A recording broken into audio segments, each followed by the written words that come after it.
Good morning. My name is Ryan Yarbrough, and I'm your Regional Tech Director for South Florida. And I want to say thank you for coming in and joining us this morning for Take Command of Open Houses.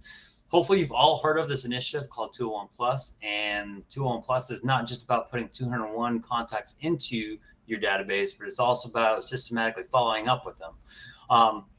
Today, we're going to focus on open houses and how to get leads from open houses and make that part of that 201 Plus. And I've got a special guest this morning, and his name is Darnell, and I'm going to bring him in. Darnell, Hello, everyone.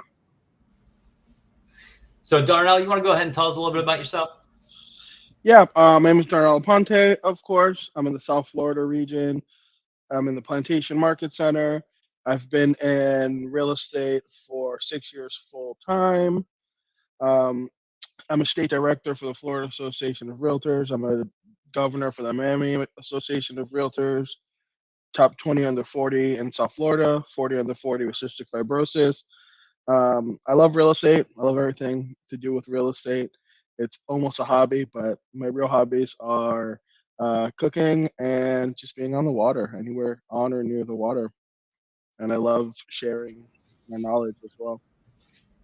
I didn't realize, honestly, how much you had there. That's amazing. Good job. We appreciate having somebody of your stature on the call so that we can pick your brain on open houses. So that's what you're going to be speaking on today. So you want to tell a little bit about what your goals of today are? Yeah, my goal of today is to kind of make open houses fun and make you excited to want to do open houses because you're going to realize that every open house you do, you're going to be able to take away at least one piece of business and add a few people to our database, right? So that's my Right. ultimate goal, and teach you Awesome. how to actually generate an appointment on the spot. That's something that I'm really great at doing, is generating appointments at open houses. And what you do really well is attract people to your open house, right? Yes, I like to attract a lot of people to the open house, but what I find most important is not the quantity of people, it's the quality of the conversations that I have for the attendees at the open house. My goal is literally to have two people at the open house, and I'll get more to that data in a moment. I'll tell you why my goal is only two people. If it's more than two people, even better. But if there's two people that show up, I'm ecstatic. All right. Well, you want to jump into it? Yeah, definitely. I just need you All right. to I'll get out of the way and I'll. Awesome. So I'm going to share some open house tactics with you today. A lot of these I learned from my great friend, many of you guys may know, Tara Carter. So our content outline today is going to be a pre-open house checklist, things we do 5 days before, 3 days before, day of, follow up, and then of course, showtime. If you have any questions while we're going, feel free to drop it in the chat or the comments, and Ryan will share them as well. I've already given you a little bit about myself. I'll skip this, but I've also done bold 8 times. I love bold. Can never take it too much. Um, what is a lever? So a lever is something that I like to apply to every aspect of my business. So a lever is something that is automatic, systematic, predictive, and replicable, leverageable, and expandable. So anything that we have to do more than once in our business, we should have a lever or a system for that. So a lever, same thing, a system. So that's what I do with my open houses. So over the years, I created a system for my open houses. And usually, when I teach this class in person, I have someone share the slide that I got from Mega Camp, I believe, 3 years ago. And it's from Gary Keller.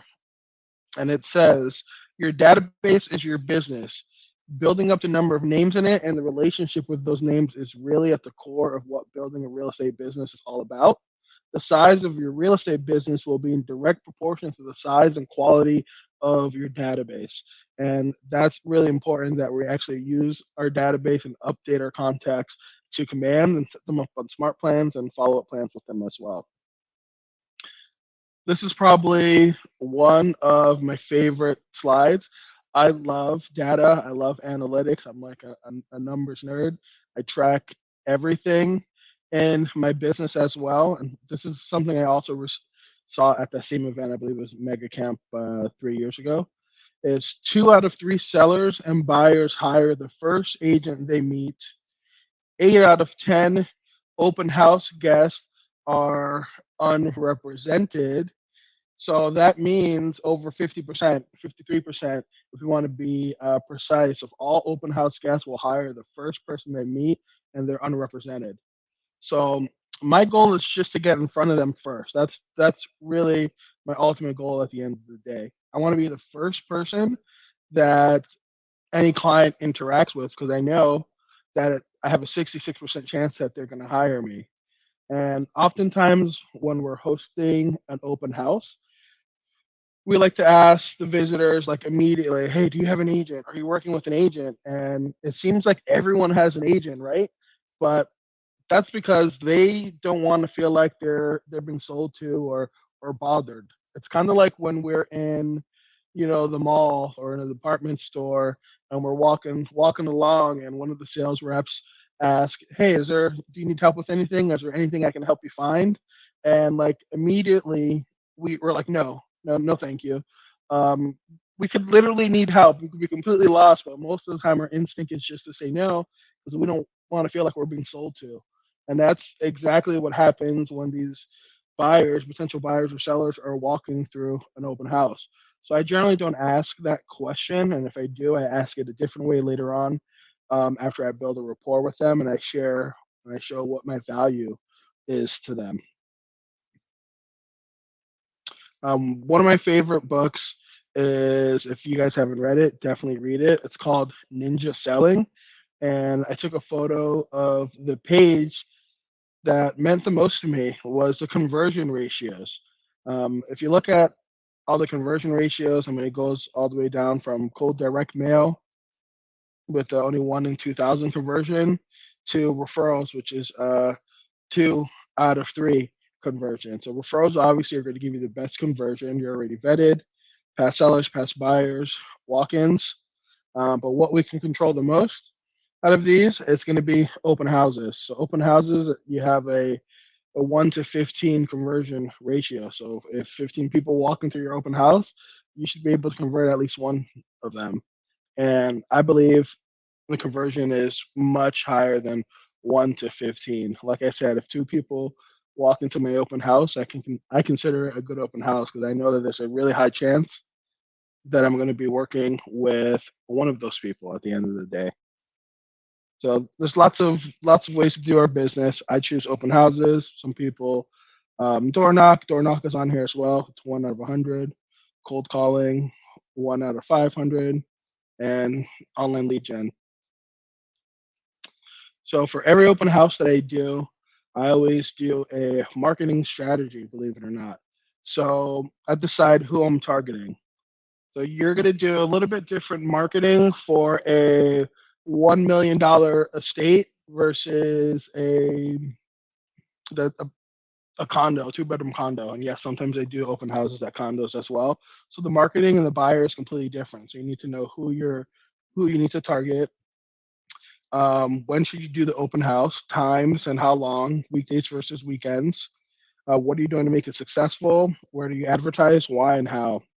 And I'll break that down a little more in a bit. And my favorite is weekday open houses. You get a completely different type of buyer, I believe, during the week, especially like on a Monday or Tuesday. Like today, Sasha and I are doing an open house in the afternoon for our new listing.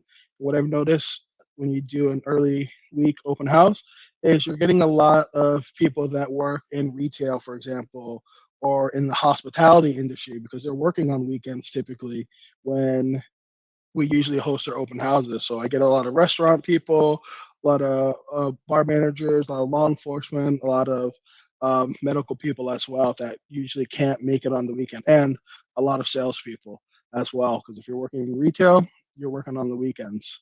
So Mondays and Tuesdays and Wednesdays are great days for me to attract that type of clientele to my open house. So something I do is make sure I send it out to my sphere of influence. Sellers, of course, any of our previous buyers that we have in command, nosy neighbors, looky loos, and I post it on social media contact. So I confirm all the information with our sellers. The most popular questions, right? How old is the roof? How old is the AC? How old is the water heater? And any other information that you believe is pertinent.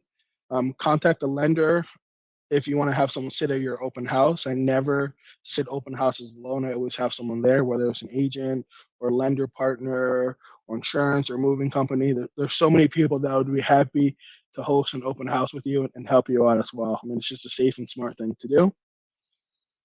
Check the neighborhood for other open houses for cross marketing opportunities. So when I host an open house, I put it in the MLS, of course, and then I search the MLS to see what other open houses are happening in the neighborhood. And I reach out to the agents to see if they're willing to cross promote. You have some of your flyers at mine, and I have some of my flyers at your open house. Because if we know our open house statistics, we know that we have a 1% chance of actually selling the house that we're hosting an open house in, and we have a 12% chance of literally selling the other house. So we have a better chance of selling the other person's house than our own house that we're hosting an open house at. So it's always great to collaborate. No competition, only collaboration. That's something I live by. Make sure you add it to the MLS as well. That's the most important because it's going to syndicate to hundreds of sites. I create a Facebook event and I create a design photo for the event, and you can just use command designs or you can use Canva and you just make a template. Again, think of everything as a lever. So you just make a template. So all you need to do is change the address and time and the photo, and you have everything else there.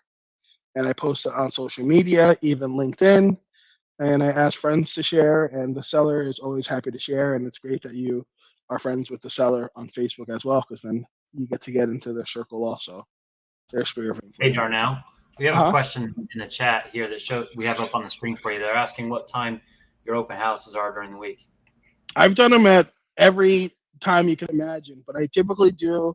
I like to do the 4 to 6 time, or 4 to 7, or even 5 to 7, and I feel like I'm getting people after they pick up their children, or after they're running errands, after they pick up their children, or on their way home from work. Not everyone's flexible, and they can just leave work in the middle of the day to go do a midweek open house. So I really like the 4 to 6 o'clock time. But again, it just comes down to knowing your demographic, who you're targeting, and the area you're at. I've done open houses at as early as 8 in the morning. I've done open houses at 12 to 3 p.m. when they're nearby a school, like really close by a school, because then I get the parents after they're dropping off their children or before they pick them up or right after they pick them up from school as well. So I just look at an open house as an office for a couple of hours where I have the opportunity, the bonus to meet people while I'm there. So hopefully that answers your question. Great.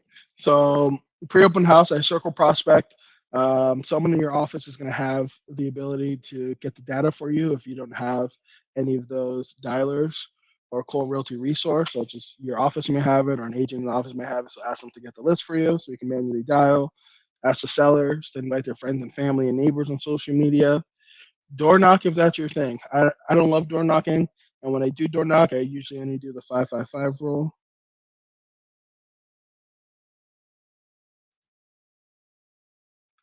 Confirm sign help or an agent partner, organize and set up your sign inventory, and check your open house bag inventory. These are things that I usually keep in my car anyways. I have like a big bag of stuff in the car, and most of the stuff you can find at the dollar store: hand soap, hand sanitizer, air freshener. No one likes a house that has some foul smells. And I see your question, Scott and Jonathan. I get there in just a minute. I always have a Bluetooth speaker in my car. Breath mints or gum, water, knife or scissors, paper towels. Really important, charger for your laptop or tablet. I always bring a laptop to open houses because, again, I'm doing my regular work while I'm there. And, I can do a mini buyer consult with the buyers. And tape, measuring tape, or I have an electric measuring tape because buyers always want to try to measure the rooms to see if their stuff is going to fit. And hey, you have your measuring tape. They don't have to use their feet to kind of figure out how big the room is, and toilet paper. 3 days in advance of the open house, I post it again everywhere. I call the neighbors we can reach if we're circle prospecting. I usually 5 to 7 days in advance, I'll promote an ad in commands. I literally spend like 15 or 20 bucks just to get some additional exposure, and you do get a couple leads from that as well. Really important. Check the city laws on signs. Every city is a little different. And also, if it's in an association, make sure you check the rules on signs because you don't want to come out and find all your signs gone that you paid your good money for, or actually get a fine for it. So, like for example, there's some cities where I'm at where they only allow you to have 6 total signs, including the signs in front of the yard. And each sign, if it's not like a custom sign with your name on it, needs to have your business card stapled to it. Otherwise, they'll take them, and you're gonna miss some of your guests as well. Organize your signs if they don't have a limit. I usually do at least 20 to 30 signs because I like to put them out and give people the opportunity to turn. People drive really fast, so if you just put the sign at the middle of the intersection, um, if they drive by and they're going too fast, usually they're not going to turn around. So I literally will put like 3, 4 signs at each intersection spaced out so they can see it and have a chance to merge into the correct lane so they can come to the open house. Map out the placement of the signs if you go to the property before, or just use Google Maps and see where you want to place the signs. Have a plan for that and create an open house. If you can use paper. I'm against paper, honestly. I used to use the Open Home Pro app, and I've even used KW Command. I've made a single page website with their so they can enter their contact information. But now I use a QR code, and I use also like a Jot form or Google form. To answer your question, Scott, how do we sell, where to go? How do we sell the other open house that we have a 12% chance of selling when we cross promote? So hopefully it's at a slightly different time and you let them know that you can meet them there. But hey, they might have an agent, or you might have a simultaneous open house. So sometimes you just send them over. You just want traffic at the end of the day. But something I also do is I set up a showing at each open house nearby a similar house. If I find a house that's vacant, if I have an open house from 12 to 2, I'll set up a 2:30 showing there. And I ask buyers, once I'm building a rapport with them, if this house works or did they know if this one was available. I actually have an appointment there at 2:30. After this, if you'd like to meet me there, I can show you that as well. So I usually always have one open house set up. Jonathan, what is the 5-5-5 rule? So the 5 houses to the front of the house you're hosting, the 5 houses to the left, and the 5 houses to the right. So I normally knock on the doors of the closest neighbors. Are there any other questions right now? John Augustin, how would you recommend an agent who doesn't have many listings to go about hosting their own open houses? That is super simple, and that's how I started my career. Is I would look at an MLS and look for newer properties that are on the market, and I would look at mostly properties that were vacant, and I would call the listing agent, I would text them, and I would email them, and I let them know, hey, I'm an agent. You don't need to say you're a new agent. It doesn't really matter if you are or not. Say you're an agent. You see you have this property here. I'd like to host an open house for you, and some things that I'm going to do are help give you your time back, so you don't have to host it yourself. So you look like a rock star to the seller because you're hosting an open house and you're getting activity in their home. And I'm going to share all the feedback that I receive from the guest with you, so you can share it with the seller as well. And it's also a little more secure because a lot of agents use just a combo lockbox, and they can just hold off the showings and allow the house to be shown at the open house. So I find it's a win-win. They can do what they want to do, spend time with the family, lead gen, show their own clients' homes, but I let them know I'll host the open house for them and just provide feedback so they can provide it to the seller. Some are going to say yeah, some are going to say no, but you only need 1 or 2 a week, so that's fine. I complete an open house booklet. I usually have it digital, by the way. I have it on a PDF on my cell phone here, and that way it's like a cheat sheet that I can go take a look at. So I have the property appraiser tax info, so I know what the taxes are, and it's some more specs of the home. The MLS full view, the MLS detail view, and any other cheat sheets, like what some comps are for other homes that sold in the neighborhood. And like I mentioned a while ago, showing instructions for at least 1 or 2 other homes in the area so you can offer to show after the open house. I'm all about providing value and building relationships so I can add them to my database and do business with them. Things that I do one day in advance. Guess what? We're going to post it again everywhere. We're going to reconfirm our sign helper and agent. Make sure your iPad or tablet is charged. Again, the 555 rule. And pick up refreshments. I literally only do bottled water. If it's like a luxury or semi-luxury listing, I might do some sparkling water. I might do some Perrier or Pellegrino bottles, but that's it. No snacks. I don't do that. It's just becomes a nightmare for me personally. And you have to worry about a mess or children putting their Cheeto or chocolate chip cookie fingers on the wall. So stay away from snacks personally. Showtime is my favorite time. We post again. Check the MLS and make sure you have it on there. I literally arrive an hour before the open house because I want to go ahead and make sure the house is prepared. The blinds are open, the lights are on, the AC is on, cooler than it normally might be because the doors are going to be opening and closing. I place a sign in the yard with the open house time in case some guests come by while you're out putting out signs.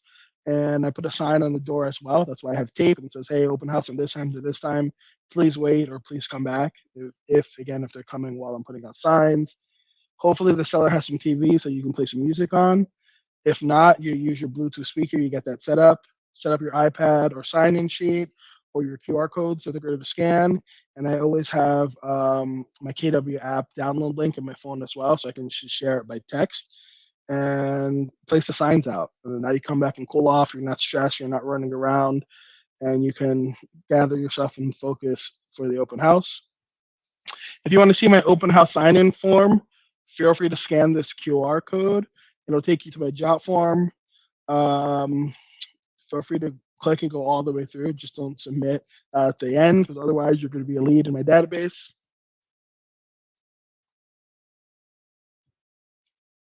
Open house, first impressions. So I always say thank you for stopping by.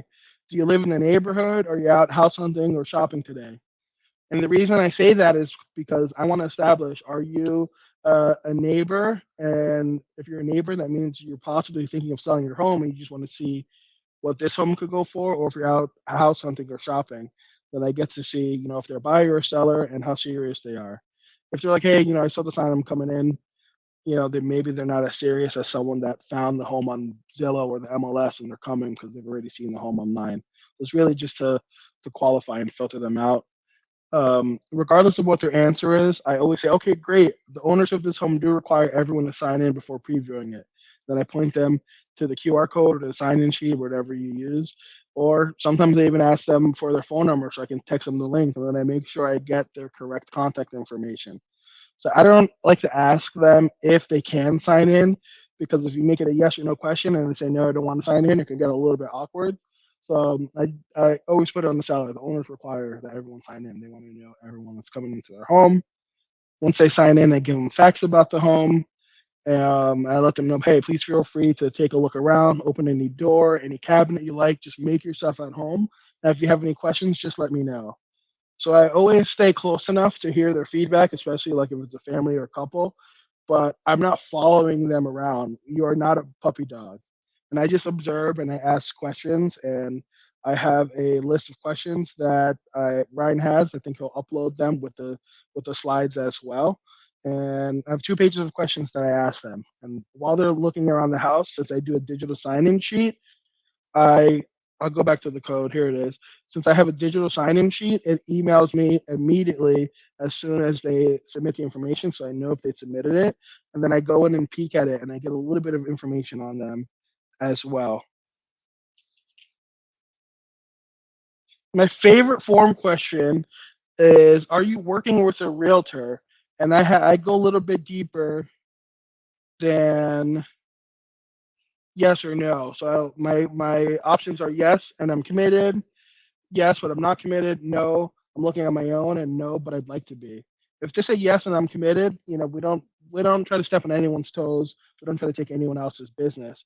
But oftentimes people will say yes because they put in a request on Zillow or Redfin, or their friend's sister's coworker is also a realtor, and they think they might be using them, but they haven't had a conversation. No, but I'm looking on my own, and no, but I'd like to. And then I know exactly where they're at, and I know how to ask them questions at that point also. Showtime, again, ask powerful questions, go 3 deep, always come from curiosity and to create value and be helpful. So some of my favorite questions are, Would it be of value to you if I emailed you some other potential options? Would it be of value to you if I asked you to meet so we can go over the home buying process? Um, those are some of the questions that I asked. Would you be offended if I asked to set up a time, to meet with you to show you what it is to work with a professional agent that offers a consultative approach to home buying? Um, these are some of the questions. Again, I have 2 full pages. I'll get those to you. There's normally a 45-minute an hour class, so I condensed it. So I apologize. I know we're running out of time. Could you see yourself living here? And I literally do like a mini buyer consult with them before they even realize it. So, for example, if it's a 4-bedroom house, I'll ask them, "Hey, do you need a 4-bedroom or could a 3-bedroom work?" And as they answer, I have my computer open. I'm like, "Okay, 3 bedrooms plus. Are you only looking in this area? Do you need a pool, garage?" And literally 5 or 6 questions, and I'm like, okay, hey, did you know that there are 40 homes that meet your requirements? Would it be of value to you if I emailed this list over to you? And everyone says yes. And then now you get their contact information again to make sure you got it correctly. Sometimes, our visitors will put in 1 digit off in their phone number or their email. And this is another opportunity to get the correct information because now we're showing we have value to present and they are more inclined to give us the correct contact information at that point.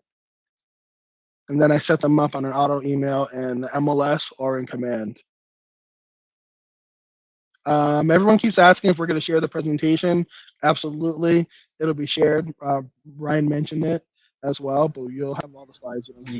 You can see it at the bottom of the screen. It's stating that all recordings and slides will be on the website at the end of the week. Yes, I see lots of questions. The same question. I just wanted to address it. The 500 script I use all the time on signed phone calls or leads that come in or an open house. And this is one of my favorite short scripts also. I prefer to ask you 500 questions and show you 5 homes than to ask you 5 questions like most agents and take you running around to show you 500 homes that don't meet your need.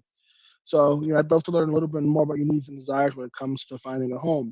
Would you be offended if I asked to meet over Zoom to discuss and search for homes together? Like those are 2 of my favorite ways to frame questions. Would you be offended if? Would it be of value to you if? And then I go in to set the appointment. Are weekends or weekdays better for you? Do you have a half an hour later this afternoon to go over the home buying process? Like my goal is always to set an appointment or 2 right there on the spot. Well, I need to speak to my partner. I'll get back to you. No, I completely understand that. Let's put it in the calendar now, speak to your partner, and if that time is not available for you both, then we'll reschedule. But at least we have it in the calendar now. Fair enough. And people usually don't object to that at that point. Follow up. This is where most of the sales happen. So your open house is over. You add everyone to command.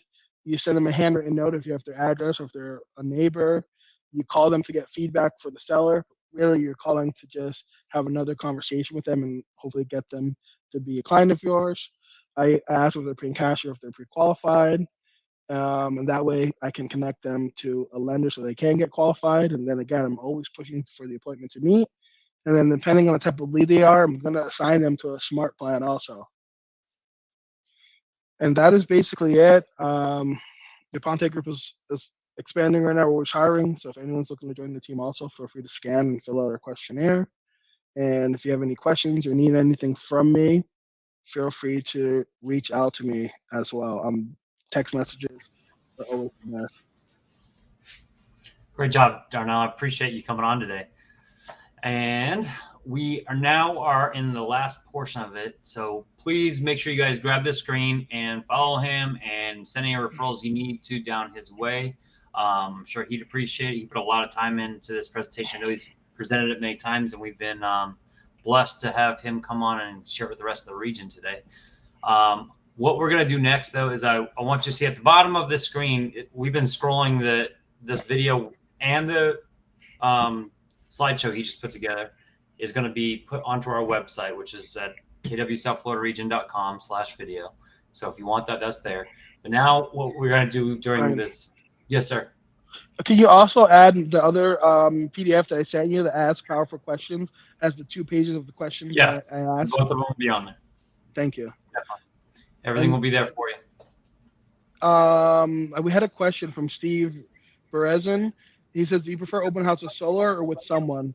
I never do an open house solo for safety reasons. And there's always someone that wants to host it with you as well. Like I said, a lender partner. I prefer to use a lender partner or a title company, insurance agent, a moving company, because then you have a different goal, right? You know, when you do it with another agent, you have to determine always up front, how are you going to distribute the leads? Is it, one lead for you, one lead for me? Are we going to work everything together? How are we going to do this?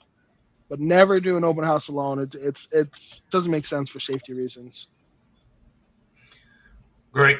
So, Darnell, what we're going to do next is everything that you've learned here, some of the stuff you've done. I want you to sit down. If you're in a classroom right now with your Market Center Tech trainers, which is what we designed this to do, was have you guys go to the Market Center, meet with your Market Center Tech trainers, and let them help you put some of these systems in place. He showed you some things. We've got some QR codes up here that he showed you about the app.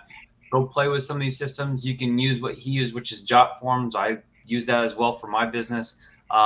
Google Forms is just as good. Jot Forms, it does have a price tag on it if you're going to go over so many. So I think it's worth it, but Google Forms works just as well. There's many other forms out there that you can use, but I would maybe meet with your Market Center Tech trainer and kind of talk to them about how it is you can set up some of these systems in Command and use what Darnell taught you today for your business. We will have another session that will go deeper into creating the forms and creating QR codes. So stay tuned for that part.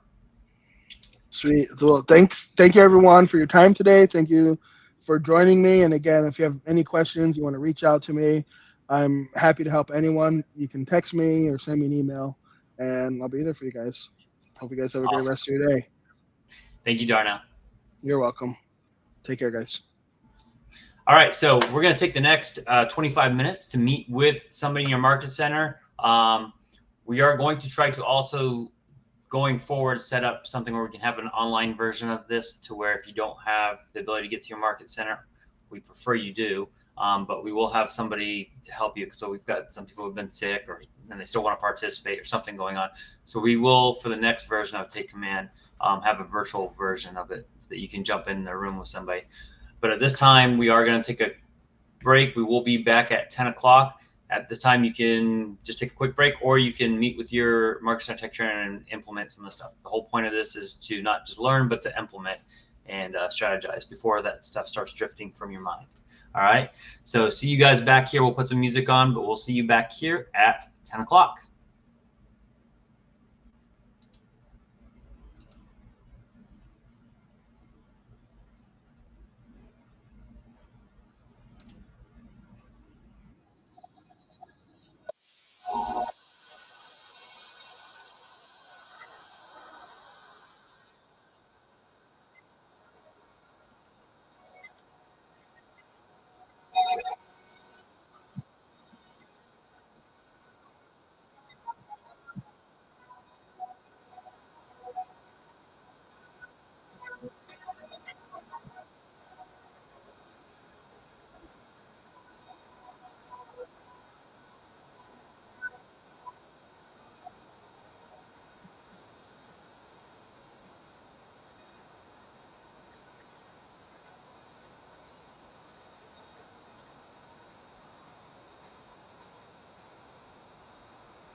I'm Ryan Yarver, and this is my first time doing a online Zoom session type of thing because I forgot to unmute myself. Anyways, I'm your regional technology director, I think, and today we are doing Take Command and we're doing open houses. And we just had a great session with Darnell, and he talked to you about how he creates a client experience during his. And today we now have Michael, who is going to talk about a VIP open house experience. Later today, as you saw in the picture I just had up a minute ago, Cole is going to come on and talk about lead capture strategy. So I know some of you are asking about the QR code. Cole will be talking about that later. And then we're going to finish the day talking to Sasha, who is actually on Darnell's team, and she's going to do the Spanish portion of wrapping up today. So we got a great lineup today, and what I'm going to do is I'm going to have our good friend Michael join me. Welcome, Michael. How are you? I am great. How are you? I'm great, and that was actually a really smart thing you did there. In the little section where it tells you where I'm from, he put his handle on there. Is that for Instagram? Yeah, that's my Instagram. All right. So, Michael, why don't you tell us a little bit about yourself? Sure. So I am 22 years old. I got into this business at 19. So this is my first real job.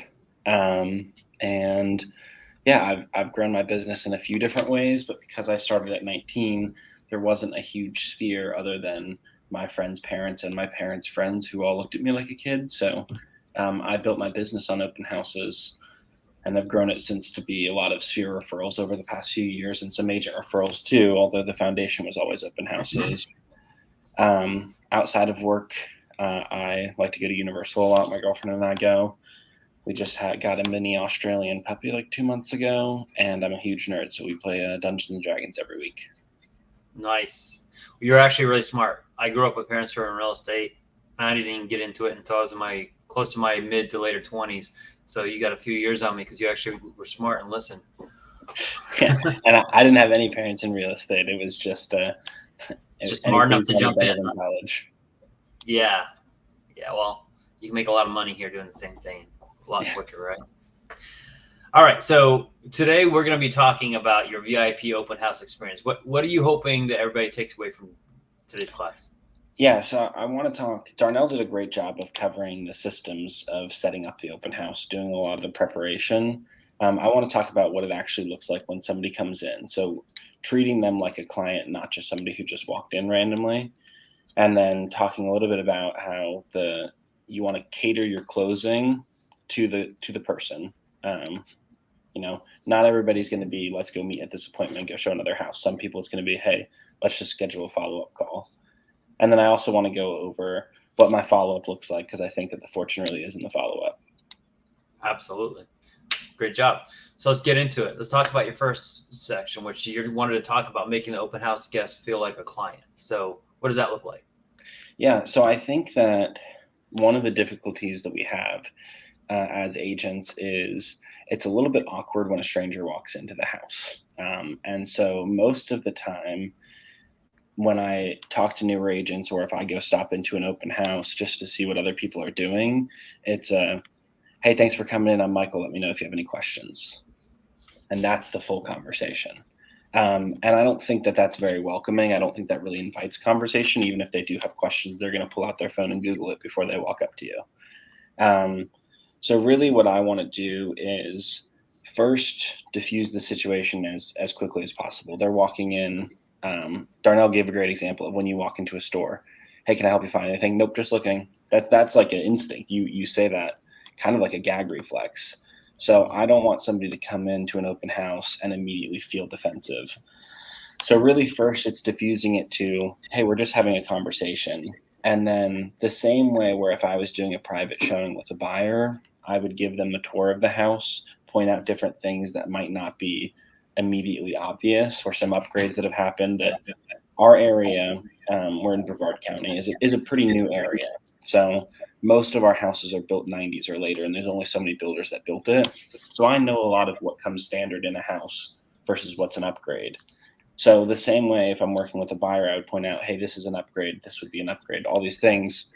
I'm going to do the same thing with an open house client. So rather than walking up to them at the front door and just saying, hey, I'm Michael, let me know if you have questions, I walk through and I'm saying, hey, most people want to start in either the master bedroom or the kitchen. Where do you want to start? And they'll go, oh, we want to go to the kitchen. And I'll just walk them through and say, okay, this is an 11-foot island. And, I would just start going through as if it was a private showing. And by the time I've shown them the first room, it doesn't feel like we're strangers anymore. It just feels like I'm their agent and I'm showing them a house. And I don't do a sign-in sheet at the start because I feel like that's very off-putting to some people. There's a chance that they're going to put their fake information. There's a chance that they just don't want to put it at all, and I don't want to put somebody in an uncomfortable situation. So I just assume the role of their agent as soon as they walk in, and I find that that's a very comfortable experience for the person compared to the usual, do you have questions, sign in here. I'm sitting in this kitchen table if you have questions. That's great. I know I don't let people do open houses at my properties unless they know how to do exactly what you just said, because I don't like somebody just kind of stalking or walking around or just standing at the kitchen counter doing nothing and just holding up the counter pretty much. So the fact that you're talking to them and assuming the role of their agent is smart.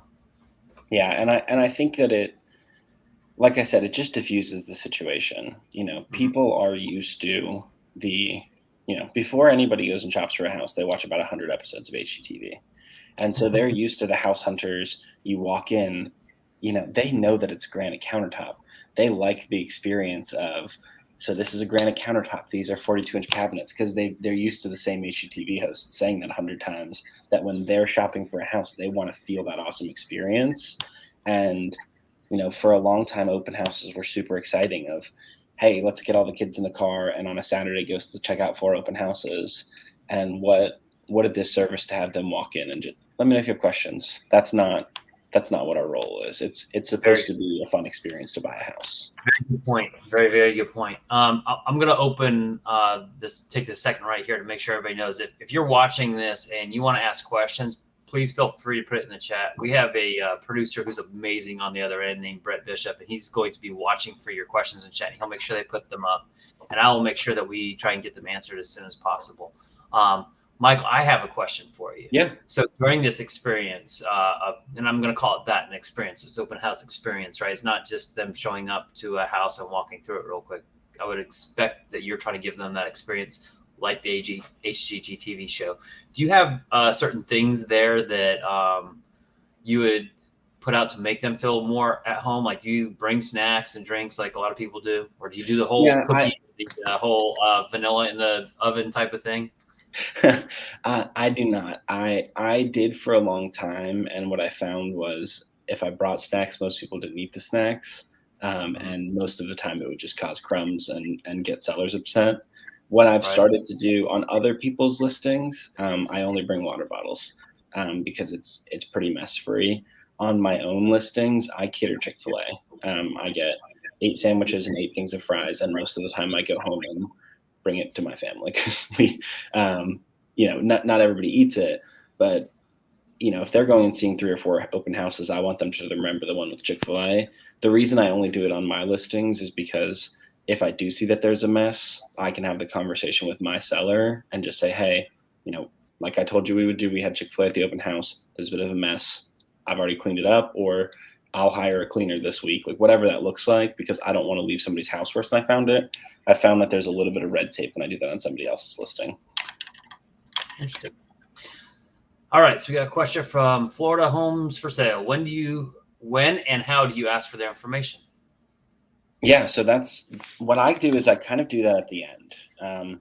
I find that a sign-in sheet gave me inaccurate information a lot of the time, especially a paper sign-in sheet. I know people have had success with the online ones because people are so used to typing in their information. Although one of the things is I really work on mirroring and matching. So if somebody comes in and they just want the details and I can tell they're a high D, they're going to walk through, I'm just going to give them the details. And if somebody wants to chat and they want that HGTV experience, I'm going to talk about all the upgrades. I'm going to talk about, oh, with this room, you could do this, or give them the different examples. And then I wait, and pretty much at the end of each conversation, there is a closing opportunity. It's not always going to be closing for a buyer consultation or closing for the next showing.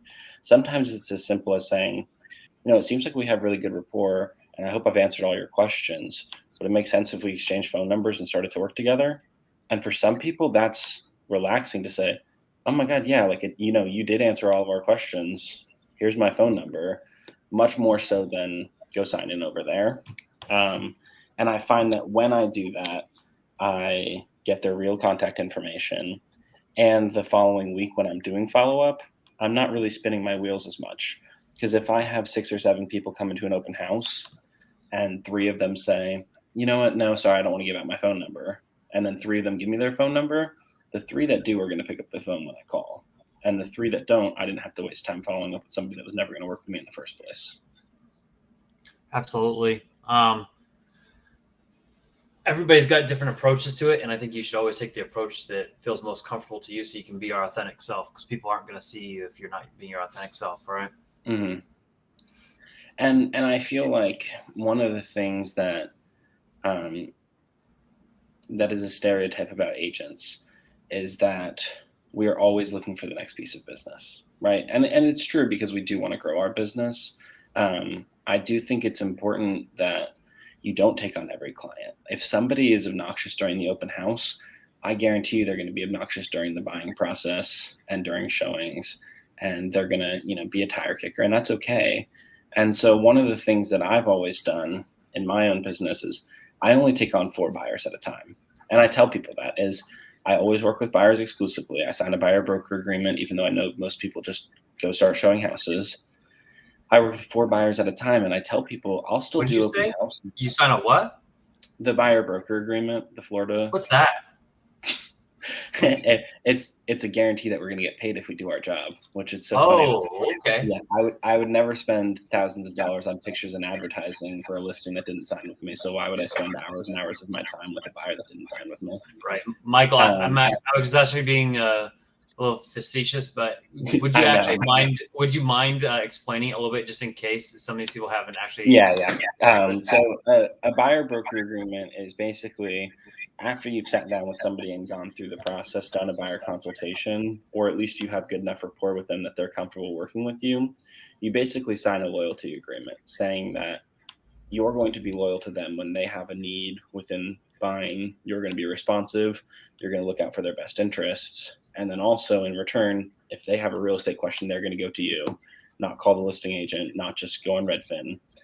So it's a 2-way loyalty agreement, the same way that with a listing agreement, you're always going to sign before you put your sign in the yard. It's actually a requirement to.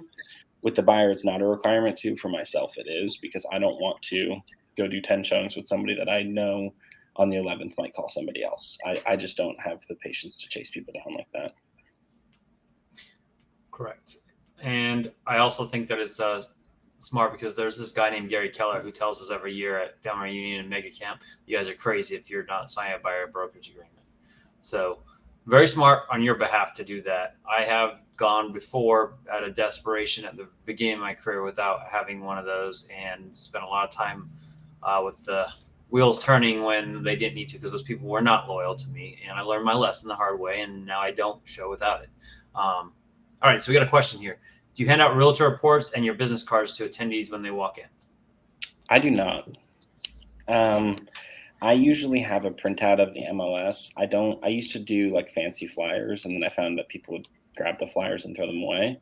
So if somebody is really wanting the details, I have the printed MLS report. It has my phone number on the bottom. I've done just shy of 100 open houses over 3 years. I don't think anybody's ever called me from my phone number at the bottom of the MLS report. So if they want it for the information, absolutely, they can take it. I don't hand out business cards because most of the time after the walkthrough and I go to do a close, either to get another appointment or to get their contact information, I just pull out my phone and hit add new contact, and I just look up at them until they start telling me their information. Because I feel like that's a lot more likely to get the real information. If I hand them a card, I don't think they're going to call. And if I hand them a card, they might be less likely to give me their information because they're like, oh, I've already got yours. I'll just call you.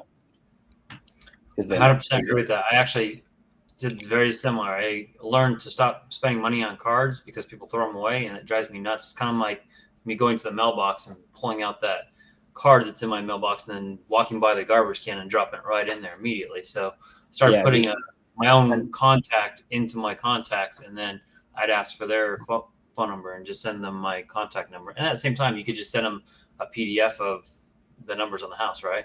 Mm-hmm. So what I do is I do have physical business cards. This is me, and then on the back is a map. And what I do is I usually bring this to agent events because I find that agents are much more likely to keep my contact information and put me in their database compared to a random person I meet at a Publix or Walmart who's probably just going to toss it anyways. So this is the one business card I use. I work with a lot of older sellers. It has on here that I'm your grandma's realtor because our area is older. So that's kind of a lot of my clientele. So if they want a physical business card, I give it to them. Most of the time, if somebody's just walking to an open house, I don't. That's very interesting. That's funny too. I like that. All right. Do you advertise or door knock? Are you inviting neighbors over for your VIP showing? Do I advertise? Yes. Do I door knock? No. On my own listings, I will run Facebook ads that I'm doing open houses. I did them on other people's listings for a while and didn't really notice an uptick in attendance. I don't door knock. Kind of what Darnell said this morning. There's a lot of things that you can do to get more people in the door. It's what you're willing to do. Open houses are something that I thoroughly enjoy. A lot of weekends I'm doing 3 or 4 open houses. Door knocking is something that makes me sweat and makes me want to rip my eyes out. And so why would I turn open houses that I love into something I don't love? I think it's efficient. I have door knocked before and more people show up. And then I hated the open house and didn't do one for a few weeks. So I'd rather make it an enjoyable experience. Kind of what he was saying this morning of, I'd rather have 2 people come in and have great conversations than have 6 people come in and have bad conversations. Door knocking is not where I excel. Okay, that's fair. And I think that's a good lesson for everybody is do what you love, right? Yeah. There's a lot of different avenues in this business that we can do. And you said one of them right there. And it's actually our topic for next month is online lead generation, talking about Facebook ads and stuff like that. So running it for your open house, smart idea. Yeah. One of the things I was alluding to earlier, and then I think I stopped to answer a question and didn't get to where I was going, was I only work with 4 buyers at a time. So how I was talking about catering the closing to the person I'm in front of, if I have 4 buyer broker agreements signed, I know I'm not going to sign a 5th until one of those goes under contract and my transaction coordinator can take care of it. Because if not, I'm spreading myself too thin. Although a perfectly reasonable closing is if somebody's looking right now and I'm too busy to service them, just saying, hey, I'm actually not onboarding new clients right now. Although if you want me to take down your information, I'm happy to connect you with another agent in my office and I can do a personality match and match you at the best fit. We're the largest office in the area and I can make sure that you're working with the right person. And I've referred to people within my own market center just on that because I'm too busy and I don't want to do them a disservice of, yep, I want the next piece of business. So I think catering the close is super important. And also I can just, if somebody's a personality type that I know I'm not going to work well with, there's a chance I can convert them to a referral for somebody else, even though I know that that's not my ideal client. That's smart. And then a question I have we'll get to this question in a second, but the question I have for you regarding this is when you're talking to these people about potentially taking them on, are you telling them that you have maybe they're not needing to buy a house right now? Are you going to turn them down, or are you just going to drip on them? How are you going to take care of those people who are potentially maybe a couple months down the road and they're just kind of kicking tires right now looking at properties? Yeah.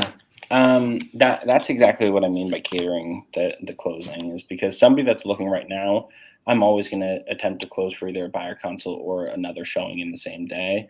I do what Darnell says, and I find a vacant house down the street that I know if I'm here till 2, I've got one scheduled at 2:30, and I'm just wanting to fill that appointment. If somebody's 90 days out, I'm not going to be like, well, I'm not going to get paid in 30 days, so I don't want to talk to you. Because that's, I don't want to give that reputation to realtors. I think that by and large, we do care about the result of helping people. And so I don't tell them, oh, I only work with 4 buyers at a time and you're 90 days out, so I can't help you. It's mainly just figuring out what's their next step. How can I help them get ready? For a lot of people, it's there's a knowledge gap between where they are and where they need to be. So having the conversation with them of how much money, what's 90 days from now? Is it that's when school ends and you're looking, or you need to save up for a down payment?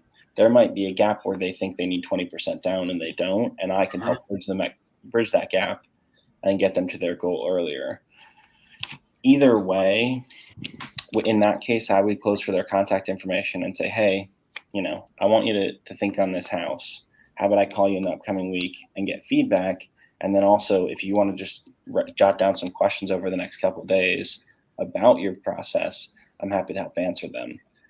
And I find that when I call a few days later, they have a couple of questions that they wrote down ready to go. And at that point, I'm already their agent in their head. I'm not going to sign a buyer agreement that's 4 months out, 5 months out, because then it limits what I can do now. You sure you're 22?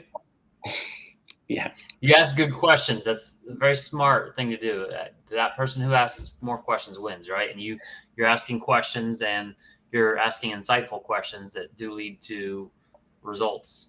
Yeah, and I am very lucky that when I got into the business, I had a couple great mentors at our market center who taught me the importance of, 4 questions for every statement you make, basically. Like it shouldn't be, this house is great, this house is great, this house, because then you sound like a salesperson. Although, give them the HGTV experience of here are the different things in the house, asking them a question that's as simple as, hey, what brought you to this house? Was it the 4 bedrooms or was it the pool? And it might be, oh, we need a pool house. We don't care about the bedrooms. Well, okay, now I know that. And by the time I'm closing for their contact information, I pretty much know what type of house they're looking for. And because I go and tour houses every week, and I've lived in this area my whole life, and I study the market, I pretty much know what neighborhood they're going to buy in by the time that they're done at the open house. And what do you mean by you go tour houses every week? So if I have active clients, of course, I'm just going to do my showings with them, although I don't like to be out of practice. So if there's ever a time where I either don't have buyers or I don't have buyers that are in town or the people are busy, whatever it looks like, if it gets to Wednesday or Thursday in a week, I'll just go pull up what's 2 vacant houses within 15 minutes of my office and just go show them to make sure that I'm always looking at houses, because it gives me a good idea of what's going on in the market. I also do about half listings and buyers. So I want to know, what are other listing agents doing for their clients right now? So if I look at, vacant houses, I can see, okay, are they staged? How do they show? This one's not even getting their place cleaned. Like, I can kind of judge where I am in the market. Obviously, this is not a place to talk about commissions, and you can determine value based on what other people are doing versus what you're doing, and kind of cater towards that. So I know, what are other listing agents doing right now, and am I doing more to justify charging more? Sounds like you're following the models and systems set forth by Ignite, right? Yeah, it's funny that if you go to the trainings and read all the books and just do it, it works. Yeah, it's better if you don't get creative and you just do what you're told. Other people have done it before. And right, I'm creative, it just doesn't always work. I want to acknowledge the fact that there was a question put up. I'm going to save that question towards the end, and we'll answer that because I think it's a good question, but it also leads into next week's session. So I want to make sure that we do go back to it.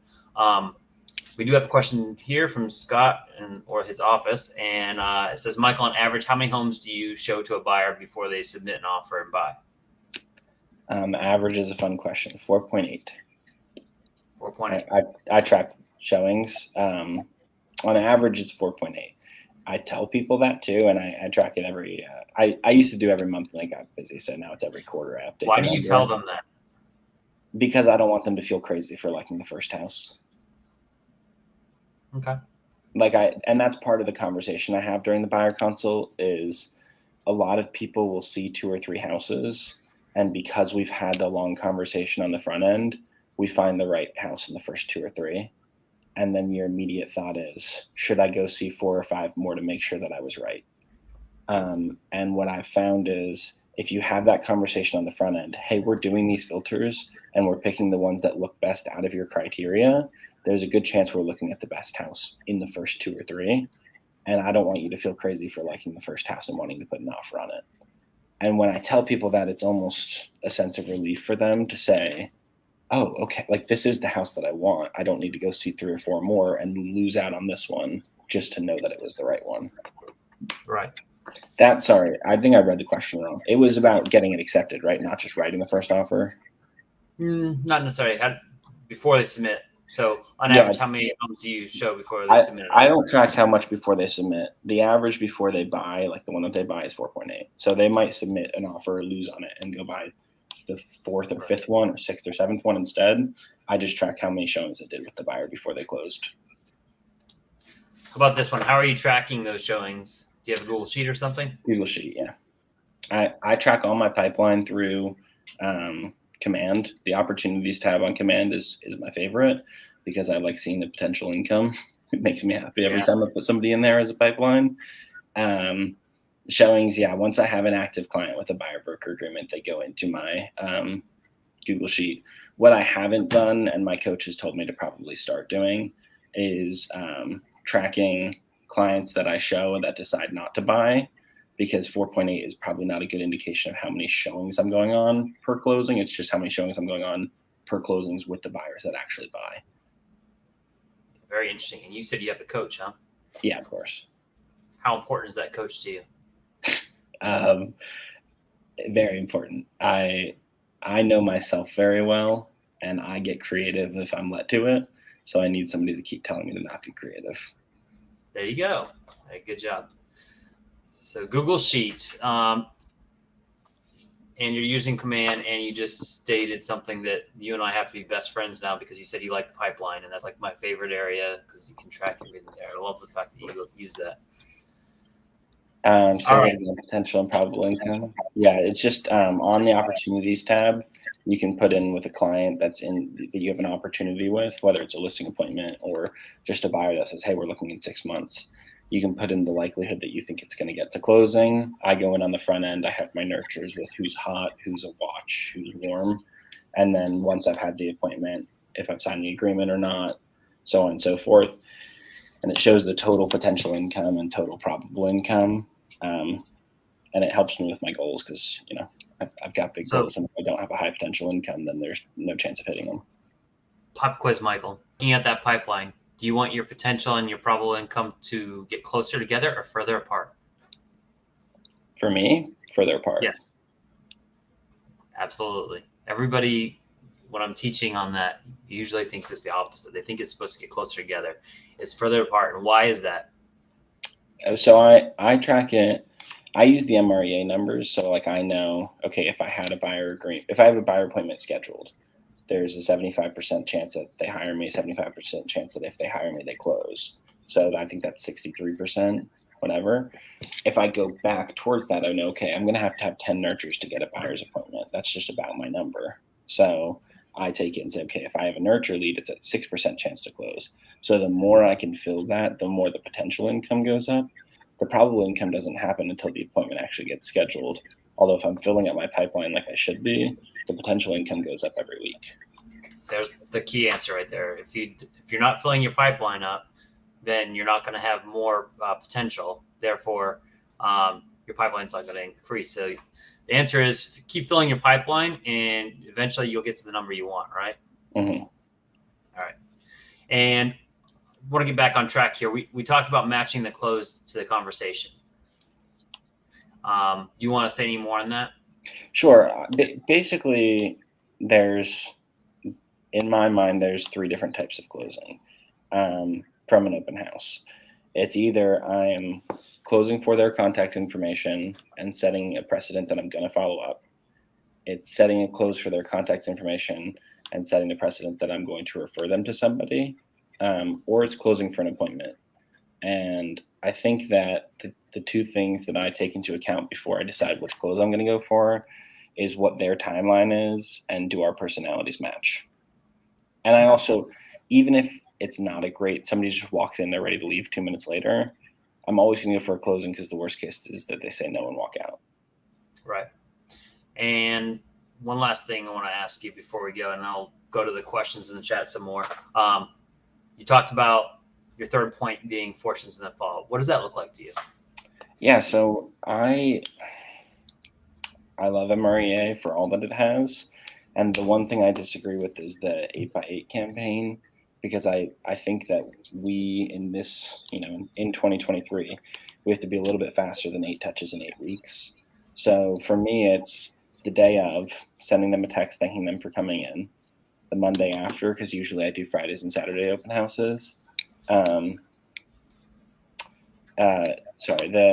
The Monday after, it's a phone call. If I connect with them, I set up the next phone call. But if not, basically it's a text the day of, a call that Monday, a call that Wednesday, and a call that Friday.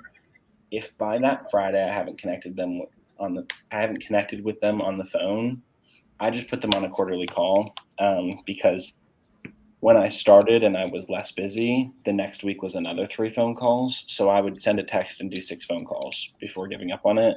Now I'm a little bit too busy that I can't keep chasing leads, which is part of why if there's 6 people, I'm only going to get 3 people's contact information, because I don't have the time to call 6 people over and over again if they gave me a bad phone number. Most of the time I connect with them in that first week, and then I set a plan with them while on the phone. So either it's going to be, okay, we're 6 months out. Great. I'm going to call you a month from now, and in the meantime, I'm going to send you houses once a week. They're usually happy with that. If they're a month and a half out, it's going to look very different to say, hey, tell me a little bit what you're looking for. I'm going to send you some houses. I'm going to call you an hour. Let me know what your thoughts are on them. A lot of the time, all of the time really in the follow-up, I'm guiding them in a direction that makes sense. Most people are not going to volunteer for, I'm looking in 6 months, please call me a month from now. Although if I say, hey, you're looking in 6 months, why don't we touch base a month from now and make sure that all your ducks are in a row on planning and you're still on track for that. They're always happy with that. They're just not going to raise their hand to say that's what I want. Once I offer it, they're like, yeah, that'd be great, please. And then it's just a matter of, I use 4 Command Smart plans. There's a lot of them. I think they're great. I just don't use them all. So I use a weekly call plan where I call them once a week. That's for hot leads and warm leads. I use a monthly call plan that I use for nurtures, quarterly call plan that I use for my database, and then I have a monthly neighborhood nurture for anybody in my sphere that has both an address and an email. And those are the only 4. What do you use do you have a smart plan made for the first week that you're talking about making those calls? Or is that just you? I did, and then tasks started to pile up. So now I have it time blocked on my calendar that on Monday, Wednesday, and Friday in the morning, I'm calling the open house leads from the previous weekend. Good deal. All right, so we're at pretty much our time. Is there anything that you wanted to share beyond that we maybe didn't get to talk about? I don't think so. I think Darnell made a good point about doing open houses together with people. I actually do open houses alone occasionally, although anytime that there's a newer agent that wants to learn what I do, I'll either split leads with them or I'll do it 50-50 with them. I have done open houses with a lender before. I don't find them, I don't enjoy them personally because I feel like it's a little too pushy to be like, hey, get your house and finances sorted. I'd much rather connect with them, have a good conversation, and set that up later. Although I do think it's valuable to have more than one person because, like I said, it's all about making it a client experience, not just an open house show up. And so if I have somebody come in, I'm giving them a tour of the house. If somebody else comes in, I just briefly stop my tour and say, hey, I'm Michael, I'm helping these folks out. And afterwards I'll come in with any questions. And then I'll start the tour once the first people leave. Although if we have 2 people, we can alternate. And it's very rare to have more than 2 families in an open house at the same time in our area. Very good point. And see, Crystal wants you to repeat the 4 smart plans you utilize for your time blocking and your time blocking. Yeah, 4 smart plans I use are a weekly call plan, a monthly call plan. So the weekly call plan I use for any active client or any hot lead. And even if I'm under contract with somebody, I call them once a week just to check in and make sure that everything's going well in their mind. The monthly call plan I do for any nurture lead, anybody that's basically going to move in the next 6 to 9 months, I'm going to put on a monthly. And then I use a quarterly call plan. I follow DTD2 with my database. So I just go through and call people once every 3 months. And then I use the monthly neighborhood nurture built into Command, where it just sends people what's going on in their neighborhood. All right. And here's a big question. You said you work exclusively with buyers. So what happens when somebody comes to you and say, hey, can you list my house? What do you do with those? Oh, sorry. I don't work exclusively with buyers. When I work with buyers, I work with them exclusively, meaning I don't Okay. just do showings without a buyer broker agreement. I do both buyers and listings. I just don't take on buyers just to do random showings. I like to have an agreement in place. So how many listings have you found that you can take on? I have not capped myself because I haven't gotten anywhere where I felt like I needed a cap. Most of the time with buyers, it's very time intensive. I think the most listings I've ever had at once was like 4, so I don't think it was crazy. I would probably say I'm like 60% buyers and 40% listings, and most of my listings sell fast enough that they're not on my plate for a long time. All right. And this question we've pushed off for a little while, so let's go ahead and answer that. And I'm going to help start with it because I'm going to tell you, when you're dealing with online leads, I deal with them quite a bit. And one thing I should always tell everybody is online leads typically can go up to 18 months as their average. Okay. Online leads are not a instant gratification type of business. It's not like calling your database and just talking to people who know, like, and trust you. They're going to give you business. These people typically have no idea who you are. They just saw something they liked and clicked on it. So it may take you some time to get to them and also get them to trust you. So that really depends on you and what your process is. And again, typically it's about 18 months. So with that precursor to it, what is your suggestion on it? I think that online leads are a great way to fill lead generation time if you're looking for a way to fill it. And if you already are full with Sphere and open house leads and agent referral partners and everything else, it takes a lot of time to convert an online lead. So when I started, I did a lot more of them. My first 4 deals were all rental leads that were given to me from other people in my market center. And I took that money and put them into online leads, and I had the time to call them all day. So I've spent about $1,700 in Facebook ads over 3 years in real estate, and I've had 4 closings for them. So my GCI was in ballpark 30,000, no, ballpark like 26,000. So it had a good return. It was also what I did all the time. I just sat there and called and called and called. And now that there's less time to do it, I spend less money on Facebook ads because I don't have the time to call them the 15 times it takes to have a good conversation. Now, Darnell talked about earlier the ability for him to put signs out in front of each of those out in the streets and stuff. He's got like 5 before, 5 after, stuff like that. So the signs are important. And if you're going to run ads like on the open house, I think that's important too, because that's you putting out additional signs for that open house. Yeah. That online ad, every time somebody sees that, that's another sign that somebody just saw. So you're at least creating some credibility and trust along with that. So when they do, and some familiarity. So when they're driving around and they see your sign, they've already saw your logo and everything like that, it's gonna cement it in. So I think it's still important to run those ads. Maybe just be careful about, you don't have to spend as much maybe on it. I mean, those are just as good as those cards that show up in the mail. The only thing is you're probably going to see them more than those cards in the mail. Yeah. And I mean, if I look back at how many impressions I had over spending $1,700, I mean, granted, that's over several years. So it's $20 on this one, $20 on that one. Would I take back that money? Absolutely not. I think it was a great spend. Right now, I'm now using Facebook ads more for exposure than I am for getting people's contact information. If I get 10 leads from an online ad, I'm probably not going to convert any of those 10 just because I don't take the time to follow up like maybe I should. Although if I can get one more person in the door at the open house because of a Facebook ad that I ran, I'm much more likely to convert them because I've had an in-person conversation with them. Yeah.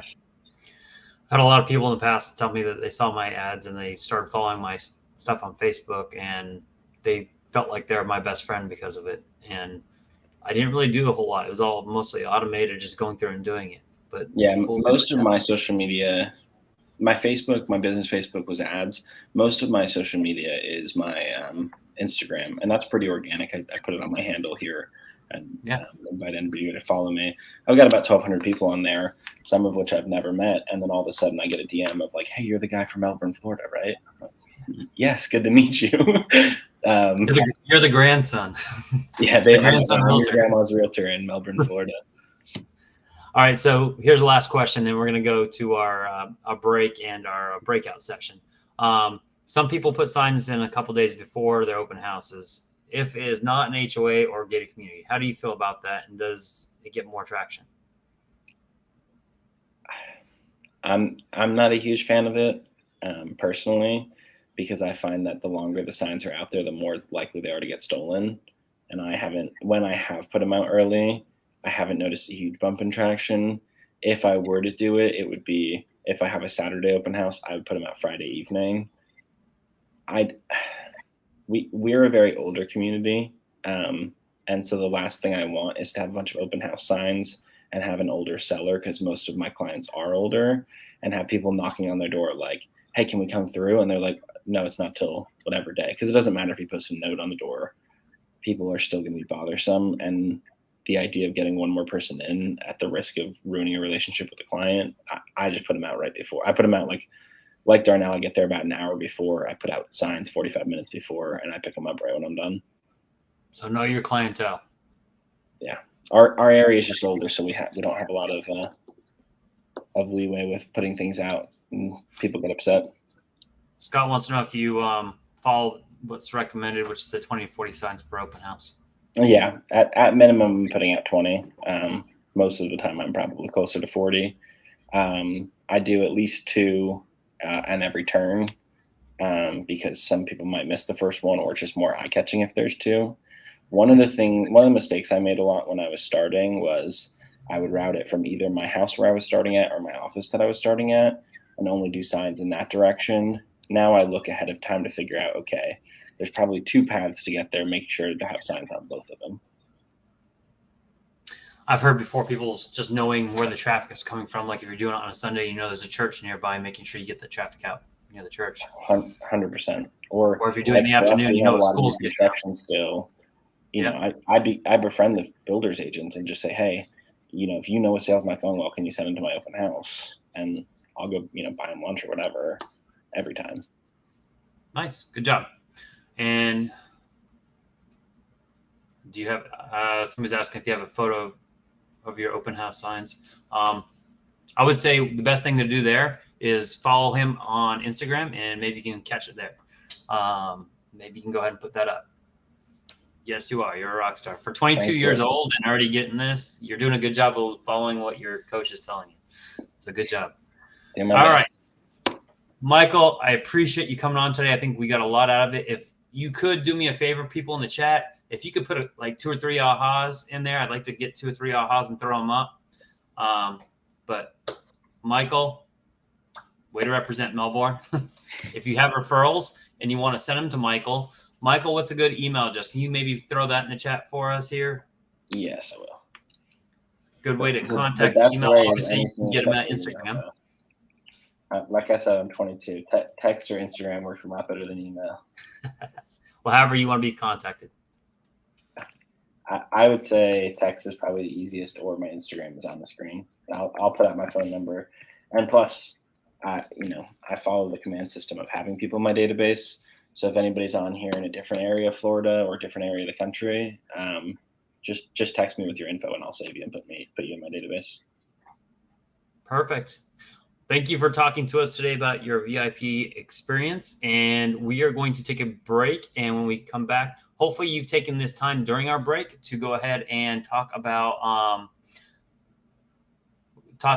this with your market center tech trainers or whoever's in your room with you, so that you can implement some of these systems. Even if you're not putting stuff into command, maybe just talk about it as a group and talk about your ahas in there.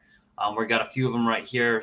Michael's energy is amazing. He makes me work better He makes me work to be better every day. So I'm assuming that Ryan's in my office. Nice. Myth understanding. Age doesn't matter. Good one, Steve. People stop asking your age once you know the answers to their questions. Pretty good point. All right. So lots of great insight, especially assuming.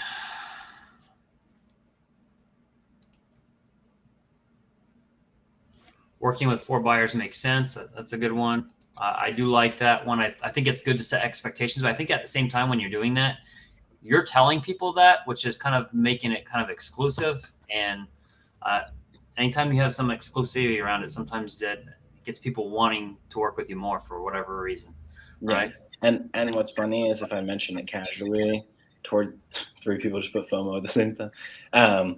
Towards the end of a conversation, they're like, "Are you onboarding clients right now?" I'm like, "What a great question to be asked," rather than, "Hey, rather than me asking, 'Hey, can I have your contact info?'" They're like, "Are you taking on new clients right now?"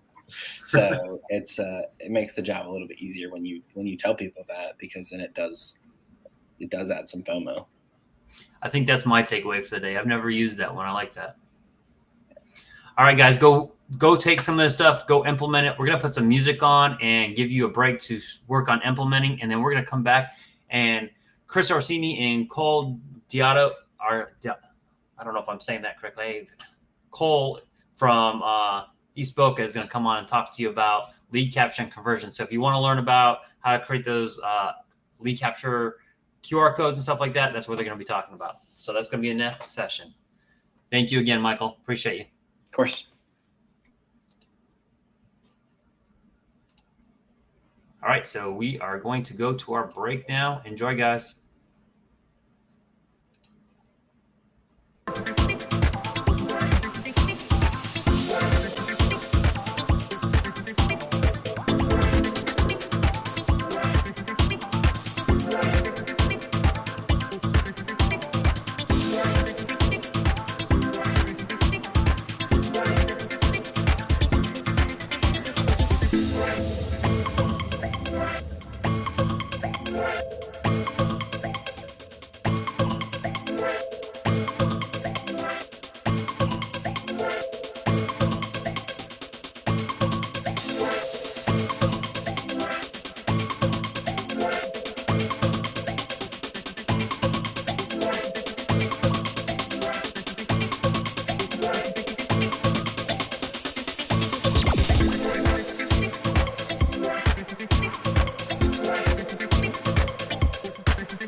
There's the unmute button. Sorry, first time on Zoom, right? Good morning. My name is Chris Orsini, and I am so excited to have Cole Diudo here. Cole, how you doing? Fantastic, sir. How are you? Good. So tell everyone about yourself. Name's Cole Diuto. I have my own owner and operator of the Diuto Group located in Boca Raton, East Coast of Florida. Been in the business for about 5 years, best decision of my life, and love what I do. Awesome. And that's the Boca East Market Center, right? Correct. Boca East. Awesome. How long have you been in real estate? Just over 5 years. Been with Keller Williams. It's going to be a year in June. Wish I would have been here years ago, but at least we're here, and it has completely changed my life and my business. Awesome. Yeah, better late than never, right? Yeah, exactly. Yep. So we became acquainted a little less than a year ago. And you had some really cool ideas that you threw my way that we implemented. What were around open houses? So what were some of those ideas? So obviously, open houses we know is one of the great ways to lead gen in the sense of prospective sellers or buyers. I wanted to figure out a more systematic system and way of actually capturing the information of the people that came to the open houses and increase the presence of the people coming to the open houses. Um, we've had major success with all of our open houses. One in particular, we drove 75 people to Whoa. the open house in a 3-hour window. And out of those 75, it turned into 5 opportunities. Wow. Yeah. That's awesome. So what was the problem that you were seeing when you approached me with your ideas? Biggest problem was, you know how open houses go. You get those waves of people or those rush, so to speak. Can never be in 5 places at once. So I wanted to come up with a systematic way of, instead of trying to get someone to sign in on a sign-in sheet with a pen, how can we streamline this process so it's more effective and we're actually gathering correct information for each particular client? That's when I reached out to you, and took advantage of the technology side of things. So with your assistance, we did create a actual login page that's connected directly to my website. With that login page, as people would enter the open house, I would have them register through the actual platform that was built out with name, email address, phone number, and if they were working with an agent or not. And from there, we built out an actual smart plan that dripped on that client. The biggest thing that I think was most impactful was they immediately got a text and an email. So if it was either myself or an associate of mine, we were asking them, okay, as soon as you register, you're going to get a text and an email with a link to the particular listing you're at here today. What that did was first confirm they gave us the correct information. And secondly, open that door for communication after they've left the open house. There was a systematic process to that. So they get their initial email and text message. After that sent out the following day, we would have a simple verbiage of, it was great seeing you and meeting you at our open house. What did you like? What did you not like? Try to get the client to be more engaged and provide value to them. From that point, we got surprisingly lots of responses, hence why we've continued using this program.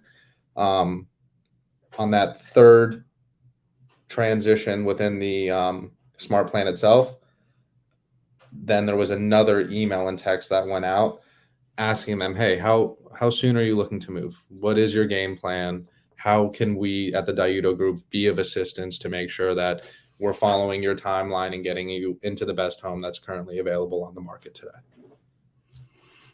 That's awesome. So it's you're touching them 3 times in that smart plan, correct? Yes. So So it's first touch yeah. is on the first day immediately via text and email. Following day, so if we had the open house on a Sunday, that Monday, they would then get another email with a link to our website, asking them what they liked, what they didn't like, getting them engaged in the property itself, which helped me provide feedback to the seller and also gauge what their interest was as a particular buyer.